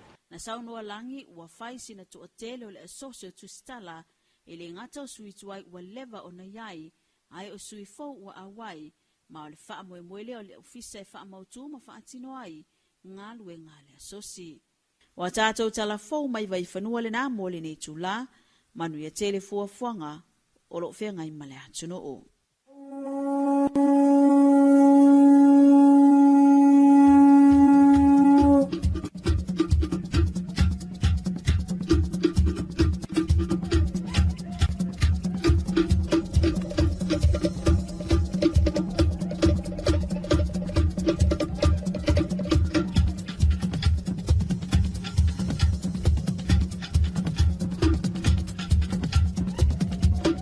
Samele wa tene vaenga le tai au hea o lea ua se fulu tasi minute leo te inei ia le itula evalu hea o lea ua whaafonga fo il toitu inatu tātu telefou o le nei tai au ia pe ona tāpina mafonga ina ia e le sunga ia Martha Taumata whaavai ia mai le tātu telefou team. Stasio vaenga tā ua lau tō whaafaso o le na tā ue tātu telefou ia lea na sau no whaaftai e lea fionga ia tuia whelolo. Toi la fua tu ia filolo Alexander John Stanley ia la fionga komsina o whainga palota ia ele sialata o whainga luenga ia ma le vaenga le media au whaasalau ia le na mato iwa ai ai wa tutulu le fionga komsina ia ona ile o senga luenga whainga o fie ia te loa le o se tulanga foile le o le ae mo le maule atunu i le ngata senga runga whengo whi. Ia o whaiwa la taui o komisina o whainga palota. Ia o le sa whai tūlanga ato toa. La taui a tāpenanga. Ia ma la tau por kalame sa wha tūlanga i wha mo o le tātou o tunu. Malo whai le o sa i le whionga i atu e flolo, por to whai atu e flolo. Ia ma la tau fisa, malo whai o le whaiwa. Se roa awa wha mariaina ia le tātou tunu, a whaiwai ni lape ia mani tūlanga whapena. Ia, o le tala whaile le palasiare uro le sa mala ia i tūlanga masani, e pei whai o le sa unoa tu e whelolo. Ia, o lai e le tūla whono i tūloa ina ini se o whale tonu, mani se vaenga sa se whoi tātou visa e nise vaenga whoi te iloa lai tara noa le tō tele mani tunu. Ia, o le whamalo le komisina mani ngā luenga o mai. Manaya ia Talofa atu i le whaafonga bai le sunga ia ofisa Filippo ia soi fomanuia le lofa le tua vatasi atu i Amerika Samoa Talofa atu le sunga ai le pata a whalekuata ia i le nei tai au tai amaduia ia i la wafionga whaso o le fonga le polkalame mafuta atu nei o tara iau te roa good morning ia lofa mai ai le pata whaso tai amaduia sa le aula ai le pata whalekuata ia whaatara fo i la fionga misa ia malino whaalo lea ua mafuta mali nei tai au ia malo lawa soi fupanuia e le nei tai au whaisi to tele o le tātou tunu u lea na le alo ua mafuta mai ia e le nei tai au mana tu fo ua fusi mai ia whemaranga inga whaaso o le nei tai au Te roa mata ia ngā ruenga malo le usul to tele wa mata fo ia pisinisi ia o vaenga masani ia o te roa fo yo le sto tele le ngau mai palota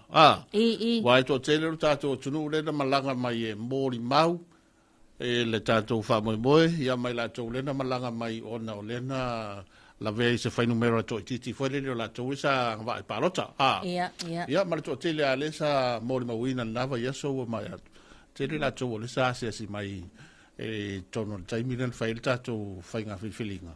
Au te ilo fo yo le istoteli. Ia, o leo le amalanga mai mo le whātou tonga le verse 4. Ia, wa e whamoe moe o tatou uma. Ia, a whai la tāpena mai. Ia, se vai aso kumu fo le verse 4. O le atumu. Ia, o lona winga o fika ku iai le i o le nofoanga lea le multipurpose. Le o i tona i mato. Ia, o longa winga la a nga i o ka paka. Kau i lea te leo le me pakai. Ia, sauanga i mantua tele mga ala. Ia, lona winga la ao o i o mele i fui mu male. Male vaenga le TMO. Ia, tulanga pe ona i ka paka. Ia, aile leila. Vave atu. Ia, ai po le awhaianga ke de kumua. Tumu. O se whamoe moe tumu. Stasi leo whamoe moe la whatumuri e fole tatu o tunu lawa. Ka penga mai la tō lei whafo. Fia malanga mai ma. Fia sia si mai. Wai le stangata foi le asa whakari se. Upa pāloka po le alme. Ia whakua sawa i loa. Ia, le lawa uma. Ia, te roa le a fia i la tō foi le re ngata o whamoe moe ai o le tātou malo fō. Ia, awa inga o sui o malo. Wai o le la whatau tō ia ma. Whairoa i fo i manai sui au manuia la tō tau mwhainga. Ia mawhai wha ula. Ia, ka koupa. A whai reka maro lau sui. Ia, e ke fia fo i ke arwa i o whakaukonga e whakaro whai lau sui ma. Ia, ma whai kala fo i le pesi ngare masenga sawa. A ngare ia ue kere maro. E ke ra whae whai e ngare umar whakaukonga e la kuloa e whakaro whai ia. Malo a makua ngare ia ua warinye i tau. Ma ko ngai ngalo a fia si o ngava. Umala tusi mai ia la fa matalanga o talo fai. Ya no esa oita. Fa malo ia ese na lagina sa i te me palo. Ya a sa le ya fa malo le usu. Malo le usu malo tato no ule nei taia. Ya ole to tele la tole fesiling yel to langa fo ila le i fa matalanga lunga penga twai langa mai san pepe moi ole le message le sa pe mo i toi fai tal pa lo ta. Ya pa wana man tala msale aula. Ya na ole official fai nga pa lo ta. Na ole fofonga ole afionga komsina vai ane. Le nei tai ao ia male afionga komsina fai nga pa lo ta. Ya yo sa le ya o ke mi ya ka ko. Wa. Ka ke de ko kara ho pa lo ka uma. A fai o se me fi wa mi ka pa lo ka. Ya so mai le ofisa fa nga balota al sa yo ya tui ya mare la ko vai yo nga kara ngo i me ka paroka ya o ka ko vai ya e de bo uma kara ngo ka ko me ka paroka le bo uma o le uta to ta pena se kala fa pe le yo le vai nga i tu i pi o le uta to ta pena il ta to va to tonga yo so i le ula lole fa kumu le pusa i sukalaki. Ya, ma me uma mo so oi ma wa uma isi mea vai se ula kupe ala sui ta. Wa ma ngai foi alfa ula ko sui au ki ula sui e ke ia ko fa e ke ia ko ka ngor sui le sui malo e ia ko e se le ula mai fa tai mo fa lo halo ia va ko fa isa ke le ko ia mo ngai langa ula. Malo ke no fo fia i tu malo ma la to uma ia wa e o nga ni o la tula ni o me fa peni po le al tato nau ai uma lo palota o fe wa nga ia ide tulu ya ka ko wo ma ya ya ka ko alu no nga ya malo fe la tule wo su fai se puki ya ka wa fa yo lo puti ke wa nga ke le nga nga lo le puki ya kupu e se fa le lave ya ma fa le ton mo foi ma lam tanga la to ni as fa tim no tala noa va sa olta ya olto inga so va pene kasial se vai fe taui se vai to stoso po ia e le ko nga ka ma fai ke fo ia ko pa o vai nga lani ai me nga foi ko palasi mo ki mo pa o me ka ma nga ko ka fai ngaki fo ia sorry se ia ka o nga ia ko fale ma ia ma ko ma se vai ia ko sa sape o vai o ka o nga vanga ia de dei yo aso va pe ni ka nga pa fo ia sa nga de mu ia wa kau fai I la uma me ke la ai ya ngai ngalo ya o ma se ye ke wa se ai ni ele yo la so pe ka ya wa ka ya la so pe ya risko ke ni Talofa atu ia le sunga ia Oliana Seula. Ia, yes, o le whaatautonga manino pe o na to ina maile malelenga ia a le au mamalo na malo ila fiafia nafi o le aso lua na vai asa fau. E la vanise la tau le fsiling ia mai o le aso lua na vai asa fau le asa suluono. Ia, a so o le tato wala au? Ia, talofa. Talofa. Talofa. Ia, so I fo manuia lau a fionga, na o maua lau a wanoa inunga le ea. Oi, ia. E le fia saunoa, ia le a fionga I lunga tātou proklami, le a whaina. Ia, e whanto tele o na iala ma whanau lau a amatalia o ngā nei tā waso. Ei, le ia fo ia le wae, pe ia kere unoa iai wae, pa ia si kua yo la update me o pokala me ko pe ia e si ku wanga fo le le wa anu fa solo ko ka ko pa ele se tu wanga vai solo na valunde ia iva se fulu to sai tauna il tu wanga kwata ton pe ta ia ne malo longa le na toi to lo ia onga o no fa mai thank you fever ia o le la so o tu salela alu watua umana vai aso fulu o tuanga amino le kwatalon tonu ma so o to ya mare kwatalon fa ele to se malo longa ya mai se la le tau tul loa ya sila pasifo ya mai se la wal tau sanga varu mal tau sanga sful malua na mantuale uma suenga ya wal to tele o fanau ya to itasi suenga ya to la to final exams ya vanga nana I fanau ya tau sanga varu mal tau sanga sful lua toi ta ilua suenga ia mantua le toi tolo suenga le tau sanga fa le ia 4 ia 6 male ia 10 Mali ba la ke ro la fu kwa mo se aso mano lo la sa lo ka makipe ia so fu le se ke wila o me nga le misi ka to te wila ia ka ko misa mo e fu kwa fa ma singo fo e po no rema ia mana ia fa inga wa fa tulanga mtanga renga onga ia ono tulanga fo le sa tawa fia ita to fa maleo o le ua ngamu fiva bonai ia ma poloka mai ai maka ko ia onga ia pe ila le ka ko fa solo ato ni te nga ai lau pe kala malau kikinga malau rapa ia malau akwa onga ia mai alu le onga onga lo ko mai kama voinga na ya onga o le sira wa mo le akfa fa vo le alu da lo fa I mana lo ai sele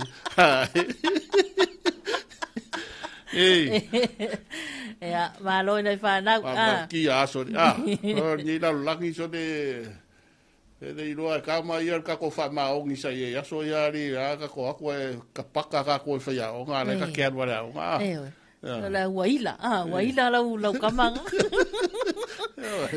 mai wo faki e kai Talofa tu le sunga ya stand Talofa lava lua sase lua ndei taya manuia la wasa stand Talofa tu le sunga ya matile ya tina ya matile le al tato paanga mai pango vaso alo fa mai matile mo oi mai America Samoa ka fa ku la unga so ka matile ka lo ni ba kai mo o kai mo le sila ko piko nga ka ya mako pa ya o ka usa la unga fa me lo ko fo ia pe o sani maro chile ya ko sa ko me langa mai longo mai se ko sa kas ya ya Talofa chile Talofa tu fo ele sunga ya MJ Sabati Richard Silipa good morning from Melbourne Australia ya le sunga ya MJ Alo, le ya la tu la fa fo la malulu inga ka mingi ya wa malulu inga ya ka mingi le fa mai la tu la fa fo e malo se ka fo susu mal medka wa ka iro ye ba a o ka ma fanga mai bo ka ka ma fanga le ye mai le ya wa au ko ke mai ka nga ka le inku pe ni o mai ka malulu e ma kwa ke le ku pe ya wa ilo le ya la fa fo se hace afia alu se sir ka mingi wa malulu ai va Talofa tu ma se voia na yo tatu wa inga ya ila tobolo o a fifia un papa ao so se atunu o te lope Ia mai se lava tātou i Australia ma New Zealand. Fai ma sosoangi ange mai mako visa sa loko ngai mo ke akwai. Pe ia masinga nge o se tema. Kasi me le wa usul fono foi la te Pacifica. Ia, ole, yes. Tasi na vai nga foi le sa tau fa longo. E ka mo moni e tonu i le fa mo foi le tau la mo le mali foi le tunu ya nai. Ia. Ta foi le sai nga li ma foi le o tunu o Pacifica. Ina ia mo gi visa foi sa loko ka ko i mas o ia ngale o sol pa le va la stem le passport yo ele to e pala ini visa na tongi al passes ai pira kasi ngam ka upua leo mai ia laksan ma o ba kaisa mo foi le wisan pita ia ma par mio skaria leo mai fono le Pacifica Solomon ia Garcia kasi nga vai ngale fa leo fono le vai soli ya tonu e o ku e wa mo singa fa ma nga mo ka ko ma wa le nga ka ko Samoa Iyo, Pacifica ato. Yo. Ia male se i foi ne fa so ke po mo i kala lo fa longo pe la ki lo pe pe se le la ki lo ka male o se yo. Oi mo. O pe fa e ka sanga i se yo. E se ka sanga ia ka sanga ko lua ia mar ka sanga le sol ko lua. Mar ka sanga ko. O va ku so le wale va ka fia lu fa fori. Ei lo le ki o ka ule ngoi ka ko ngaruengo. Ya le da ila tau fa malia ina ya fai le vai po a me uma na fai mai ta pena ya o sai ka penga e le ka wala le fai o Israel ka voi ma se fa ka ko fai ka voi ma ka ko fa lo lo le ngari la i America ma ku ala te ni ami le la sa ko fin o te ni la abio me le fer ka voi Israel ka ko te ni no ko vai kupu se me ya pe te woki o Israel ga lua me fai o lo ko ngi o le a familia ko pa o va le ko mai lo kingo ni fai ko sa winga il mele i America lima se la u afe a familia ya po lo ko ngi nga lima se la ai ka mo yo ai laku yo e você me ka wa le fua ma ke wa yo ka ko yo Israel nga lima se la ula ko ma o te no fe o me nga ke fa yo pe wa ku se me ya yo o fe me nga ke fa ya ma ya nei e manga kongi lima se la ma ka ku yo ku ke ulo kingo yo nga lima se la fe ma maro le ke ma con Paula Alvarez lima se la milio lima se la waf ma yo ni ke le ma ka mo yo ma ya ni ka mo ni America ele me ala ai a família a família fini a fe que me nga kupe o fe que me nga kupe ro me makiva ala le fa ngol ben la o ya nga le ma re me le ko nga lima se la ai ka o ko yo ka mo yo le se me ko la ko fu e o fa yu mai yo a fi nga mer ka maro me dek ele que ma mai au ni que ma ka mo yo Israel que ma ka mo ni pe di ma se la u afe ko ni mai a fa me fi me wa nga wa mai au ni ma va o va ma le lu afe ka usanga ka le nga ma li wa ko ko ri fa o la yo ai u ma so ko lu ko ku mai o me ko ngala ke de ma o ke o ko yo la mai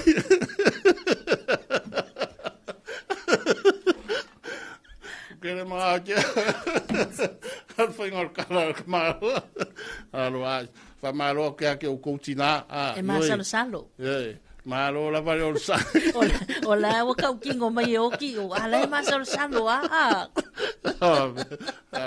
sorry de ira casi de camalo vale vanga o ya de abe o tiro a mo ti atuai ele me ma salo e ko pelo ya ole sale na sei me vai tu nei tala tu andafia vaso ya le fa mana tu la Santa mai New Zealand Australia ya wa tatou le wa tu sol ka ko sa ka mali alen to sui mai tatou ma bu ya la Santa mai au tu nei New Zealand ya ka ko vesi al palo ka mangalo ko ko sa ka ma e ale da ma mi tele wala nga pasi foi ma ko ya Le o ka ku walo le sa na fa na o masi fo. To el mato aso le tapena. Fai me ka uloko la ko ia ia mangaia. Ya ma fai si wala ko ia ka mahiki ia makwa. Ye wala wa mata o ngā mea. Ia, a mata ngā solo ia mata wa o ngā mea fo ia o ngā tauloto, ia wa o ngā siwa whaitanga whaewangalia, ia o kala, ia o tofi ngā māsani ia, e wha maria i tausanga uma. Ai, te rea ana porkalame le waka koe ne teim. Wa e pe anga wha pe fo le whai te wila, ia wa ke le fo niso ka pe ngā maisi kala e whai ka pe ngā fo te wila pe la māsani ai. Ia ke ronga le pawale o le mele wa ngā i tātou pa. O malol whakaukonga, ia whongol parmenge, whakaoko mani kāra o kupe, pasi kāra o kupe, ia makufa mai loka, ko whamanguianga, ia sa wholo mai. Pe milionga, pe 2 million, ia e rei o lewa mako whaiaku, ia sauroa, rane.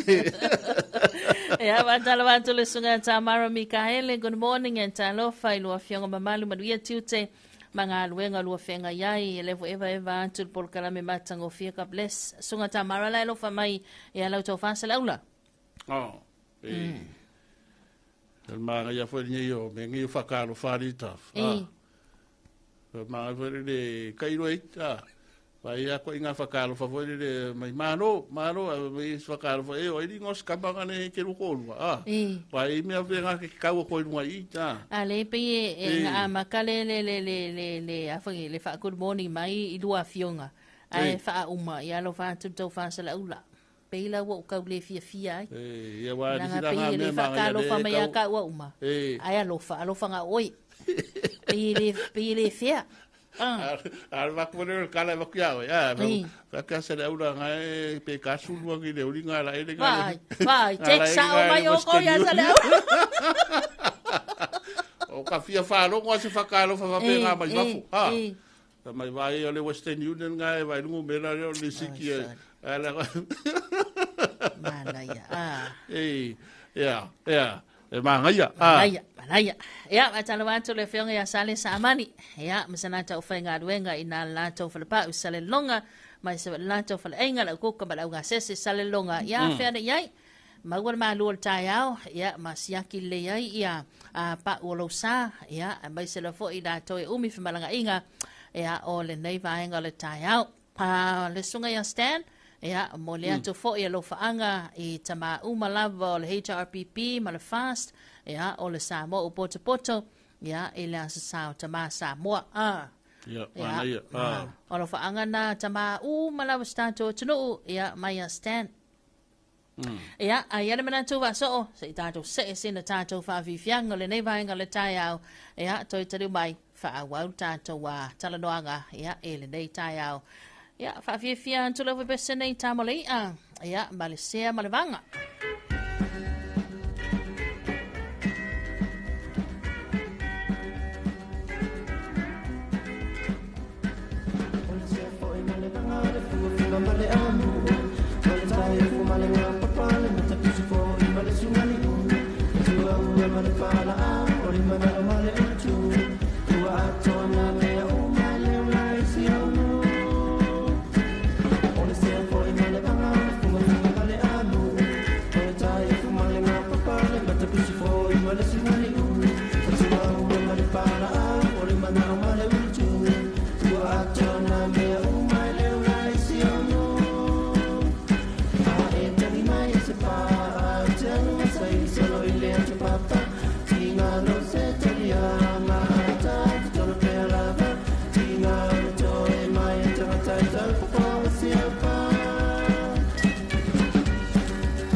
vision. We made our decision. Show the Father's love. Great love from above. In our hearts we have a vision. We made our decision. Show the Father's love. Great love from above. We are united, Jesus Christ. We are the surgeons of the land. We don't rest on flesh and blood, but principalities of the earth. We do our marching to one beat, crushing the enemy under our feet. We are mighty in our stand, with God's word in our hand.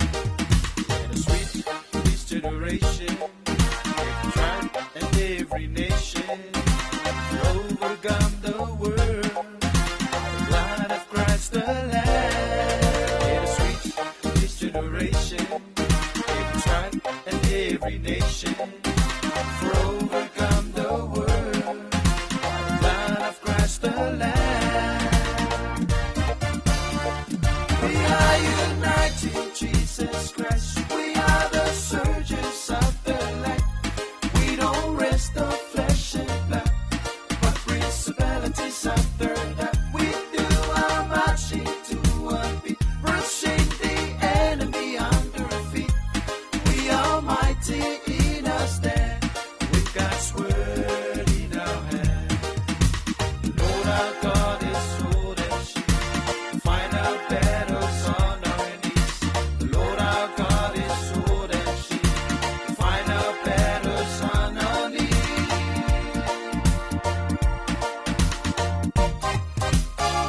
We are united, Jesus Christ. We are the surgeons of the land. We don't rest on flesh and blood, but principalities of the earth. We do our marching to one beat, brushing the enemy under our feet. We are mighty in our stand, with God's word in our hand. We are mighty in our stand, with God's word in our hand. We are mighty. Whawhiwhianga na musika sa iwhewhi loyal nei vaenga le tai au. Hea, mai le awa bestseller na Sonia Maanaseto Falamoe. Hea, we are united in Jesus Christ. Hea, ele nei fo ila vaenga le tai au. Se ma leo tātou taimi, hea, o le ua toi suluiva minuta le toina tā lea o le itu la hiva. Ele tautu mala unanga ni elsi fongo sa mon tu ipi. Ava so, ya, wa iniso la tau fa manato la tau soi fo mas fa nau tala tātou le na telefoni lua ta si fa lua o. Ava so. Ya, mane fa le yaso le wa tātou tau nuu iai, mani si fa porkalame fa tūlanga ina, porkalame fa ngā solo pati ai, ya, ila tau e fa sino ina yaso, aso fa nau, aso soifua, aso fa manato fa ipoiponga, o le alava le aso i patino i ere ni aso i tau sanga mafutia o sola ia o le na a tātou vi ia pēr le anga le leima le alofa o le tua wa le talaia le tamā matua ma le tina matua e leise me sili o le ola ma le malosi wa maua a whai o oe whaasino i ere ni aso e le waso i fua ma le os whanau ia manuia tele oe ni aso manuia tele i whamle tuina o so i fua ma as whanau ia alo tātou o tino So langana ia mawala wa vanoa e lungal tātou leina telefoni lua ta si whalu o ia male lua ta si whalu lua tūlanga pe ona iai tātou whaamrianga o asa soi fuama so whanau e le nei vaenga le tai au ia po o nei aso ia pe na bisi fo ia te oila so nafi ia maua fo ilo wa vanoa ia wala so valu ia e uso la so valu mala so iwa vaso ia ia telefoni si o family wa le sa loku ngin ma ko loku fa ngin tao ya sa family to sa pese foi le happy birthday ko fa sa ni si vo yo mana ya o vai ngol ma to ya ka le si fa si ne di yasu ya al tatu tunu foi le au tele ne taimi ya o i family to na so fu mo na fa na le so ya family tele le tua ma wa ni sta usang se tele ya male malosi male ola ya ma wa pea ya mole anga i luma e le ngato le uma tutua ya ai fa pe foi na i fa na mai la to la to i le so tasi to sanga ya pola wa to i le so le lua masina mai fa pe ngal fa ngo as fa nga wais ka e ri as fa nga wa fa me ia o as le so e a ko ai le lua vai aso se pe pe de wa fa ka fa ku ya mai wa fa pe ngal fa ngo as fa nga wa mai ma la man ma ke de ai ke de ho ke aso mai fa ma ko as fa nga wa kamanga ia me le ma wa me ko ke le o la fa nga ka yo a wa tato ye ni ta fa timu e lei fo ya wa fia fo i tulanga la to o tele wa tina e ni ta fa ia mai se la fa fa to anga o le ma futa mai lunga tato proklame ia le fa to ya e frate ia ma lona fa to anga I fa to ia ka kamale lo fa fo I male hani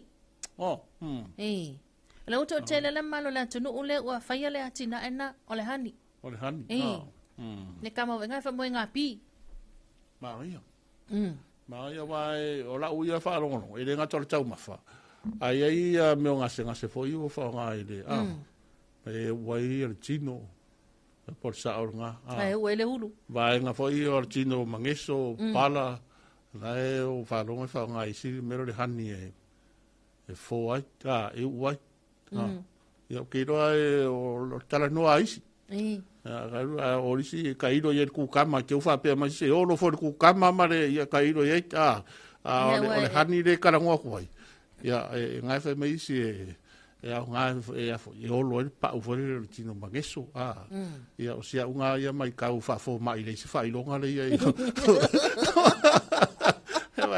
me foi de manga ye foi ka kala be yo soi fo malo lo ya me sia ka ko ye la wa nga fo ye fa ye la ku fo e fa pena e fa ko u mangeso arme de wa fa al pe se hani be o lo ta o fa so de wa ko ali se be me sume ka bu ka la ni fa me ka me ko ta po se la wa ya ale il tato wala au fa so Talofa ia fa ka lo fa ku sole fa ka lo fa ku sunga I le lua sa se lua sa le au lam ia fa pe foi aso mua mai nga ia fa malo fonga fa malo foi le ku sa male fa fonga ka ku le lua ko fa eva fa fonga ka ku malo la va ka longo malo ia wo wala wa ku ngole la fa nga wo se wa finge awale mole ia fa mangia ia al fangia ile ku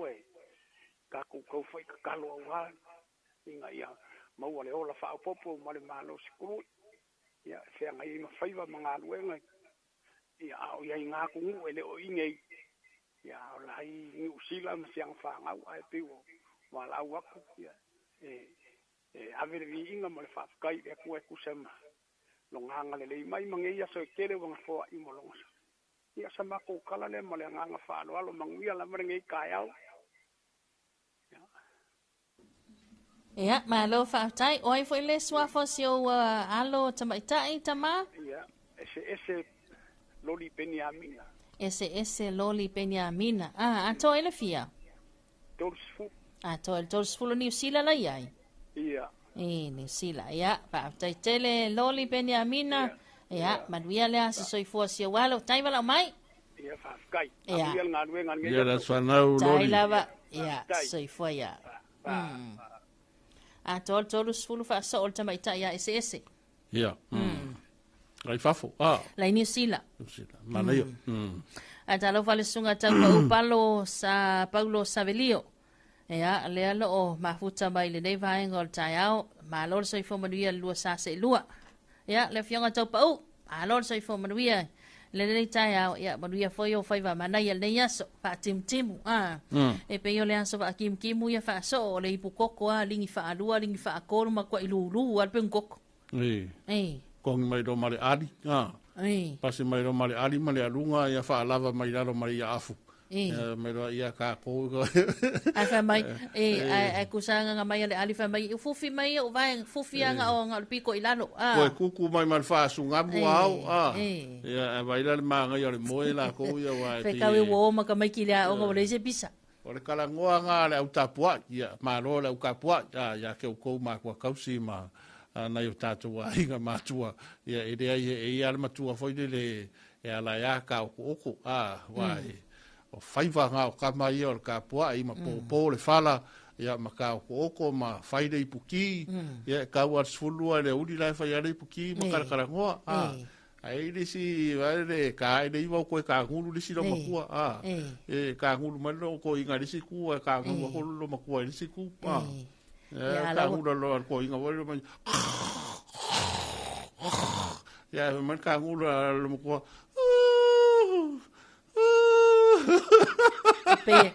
e tai ka ko lo makua ka ngulu lo makua risi ku pe kamaya ka ngulu lo makua se tafa Dole, kau falo, se ka ngulu fa pia.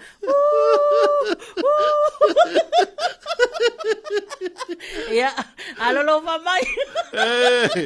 Yoi, wa nga ni vai kapa. La tunu a pele ai fa manu yanga tele. Ya ka ko ki kalie, ka ko ki karangoa, ka ko ke sua le tele o taimi ya la nga fa mai ya kala voi, le ya ka ko fa me kalie.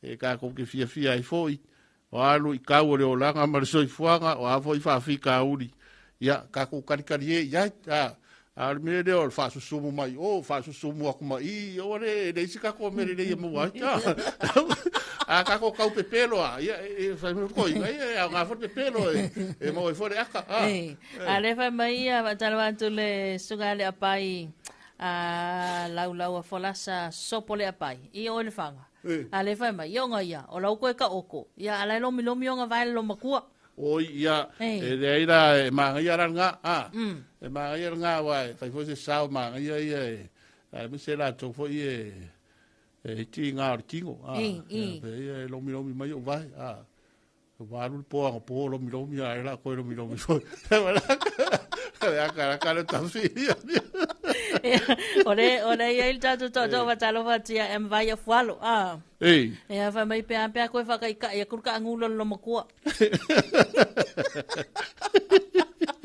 so ia vai lo makua ka ma ko sa va fa nga ora ia ka ngulo pe ka ngulo ka vola fo de le ia la ka maki vola se kupe ka ngulo Pera tiu suva, era fa mai ka fia fusu.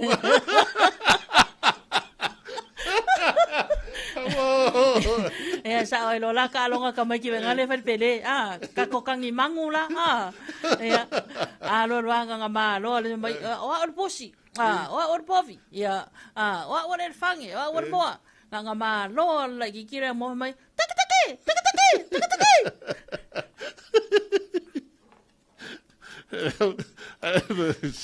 se marota fit ya oi e nga i me fa pe bola ki fo le vidi me ro linga ma lo ma ka ma fa le nga me nga ri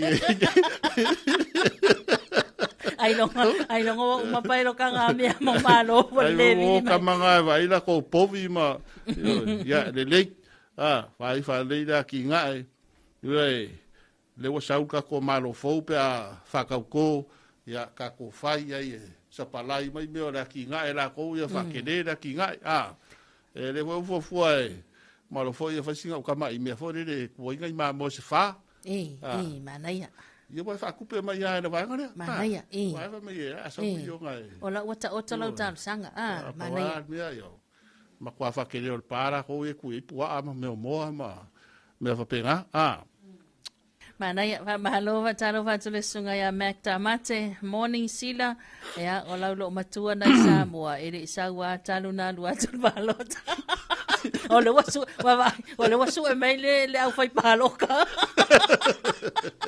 ya le ai e o ara yo o le fai mai nga sawa paloka le ko ela oi ya o si sole o ngo bingo lo makua ngo foi fafu ya ai de e si la ko foi lo ko la boto e tolo ia la ko foi se uma va ko nga yo mangingo a le si nga ko kele le ngo mai wa pe ai le ila se ronga uma va ko nga ko wa ya manga ya kele foi nga kupe foi ko fa popo ma ya leila so ta yo wale wo so e mai lungar ka ko por kalham Awal masa salo mai fu ko ngai ngofo mai fare ka pua I fare mai ta. O le hai ka fa o le ya lo makua ngai ta. Ya le fa ngale le asia kui ole asia nge ile ya ngai kwa o ya. Ko ngai me foi la ngi mi sala ka ri ku pa ni ka marolo a ri ku pa ngi le wali. A fa yo fi ni nga fa ngai fa fi ni la nga sa. A le wo kwa ya ku ke ya ngai wo ku mo ka marolo. Ko sala nga fio vai se o ma ave se o kari se va ka fa va va kala lo makua se kur ka mo ai ale au ya le la saulo nga sole ka fe saulo le se lo makua sa va inga ya ko papa ai la ya ola sa wa o le ko fa mo sorry ko via sa ya malo malo a fio lai sorry ya sa opule to ina fai talo fai o le tangi silo matua o fia ma wase tupe male ai se fa bolo bone ya le da valo vai o tapo inga na ka kwatu oi tapo inga masangi ana ala ma tua la wo fai le puki ya wa ingu fuala au vai le ya la se sa ma kamanga ka ko era uma tua la wa mai fa ko unga fo mai ya fuala au ingu le ki vai ya fai ma fuala au fai sinka oko aro lo le kingo ya mau per malosi ya masa ungi mo nga ngi de fiafi de foi la manga va ku de foi nga renga ya fai si me ai manga ya tu sala la oto eta oto to ina malo matua ilu mal faltele ala ka oko mai ma oire ku koi ku ke re aranga la vea ka kale so fanga renga e re de vanga de ofisa kale fanga renga mi malo makua wo ma ke spa wa fo ye de pe ke fo ngelo makua ma la TV maka YouTube pai do aranga to ma nga ba fa mai short fa ko ngar ko inga malo makua e uma ka sing fa mo lua ia ko manga vaku ia ko fai man bia ai ia malo fo ya ka ko ngi fa ia de mi or ka pu ngo fo kwa vai ke ro po inga fa ia nga u por ka ku ngo fo kwa vai ya va sa oi di se wodi e kana ku ide ngar ka ku or kiki or vai me re so ngar ke do ngar wenga ia ma me masani nga ia tato ia ole o so singa mar ka singa o tato wa inga ia ma ku ala ka kai me ri ta ia ole o toi 5 minute fa mai ala to fa sa au ta fa sol nei tai au yoi maria tele tato tunu i faiva matiute ia malava singa o foi fa tam sol inga ole ape sa mo il ni aso ia mana tu foi le o tele na matanga wenga ia ile anga le yo le tua le fale ma le fafo ia mai se foi o le tai ma le uta tau tuanar sa o le mua le fai matimu ma se e wala ia ma pua oa ni se vaenga o le atunu ia e le leo na fai ma vai sa o le mu na i whanau ia onga ia fa pe foi le atunu ngā rue fa mni o tere le tua mni o tere ni aso tai walunga tribal time tukalame Talofa Samoa mo le leo le nganga fa after tele lava ile pulenga malau whainga wenga company supermarket ya amau isa leu whilanga long so malo sil tanto puklame ya ele neita le ansalua ya se tanto lia foi afali tu la ondul ta mobua ya ona to ya ile tanto puklame Talofa Samoa tai walunga ya tanto puklame neita ya fa vifianga nei maya Victor Ilisara ya Marambi Nagari ta uale taimi ya ina otoi family tele ton taliva tato se mai so pongo tato tala tu sa mai litio fa malo New Zealand nei ta manuel nei aso to fa sifua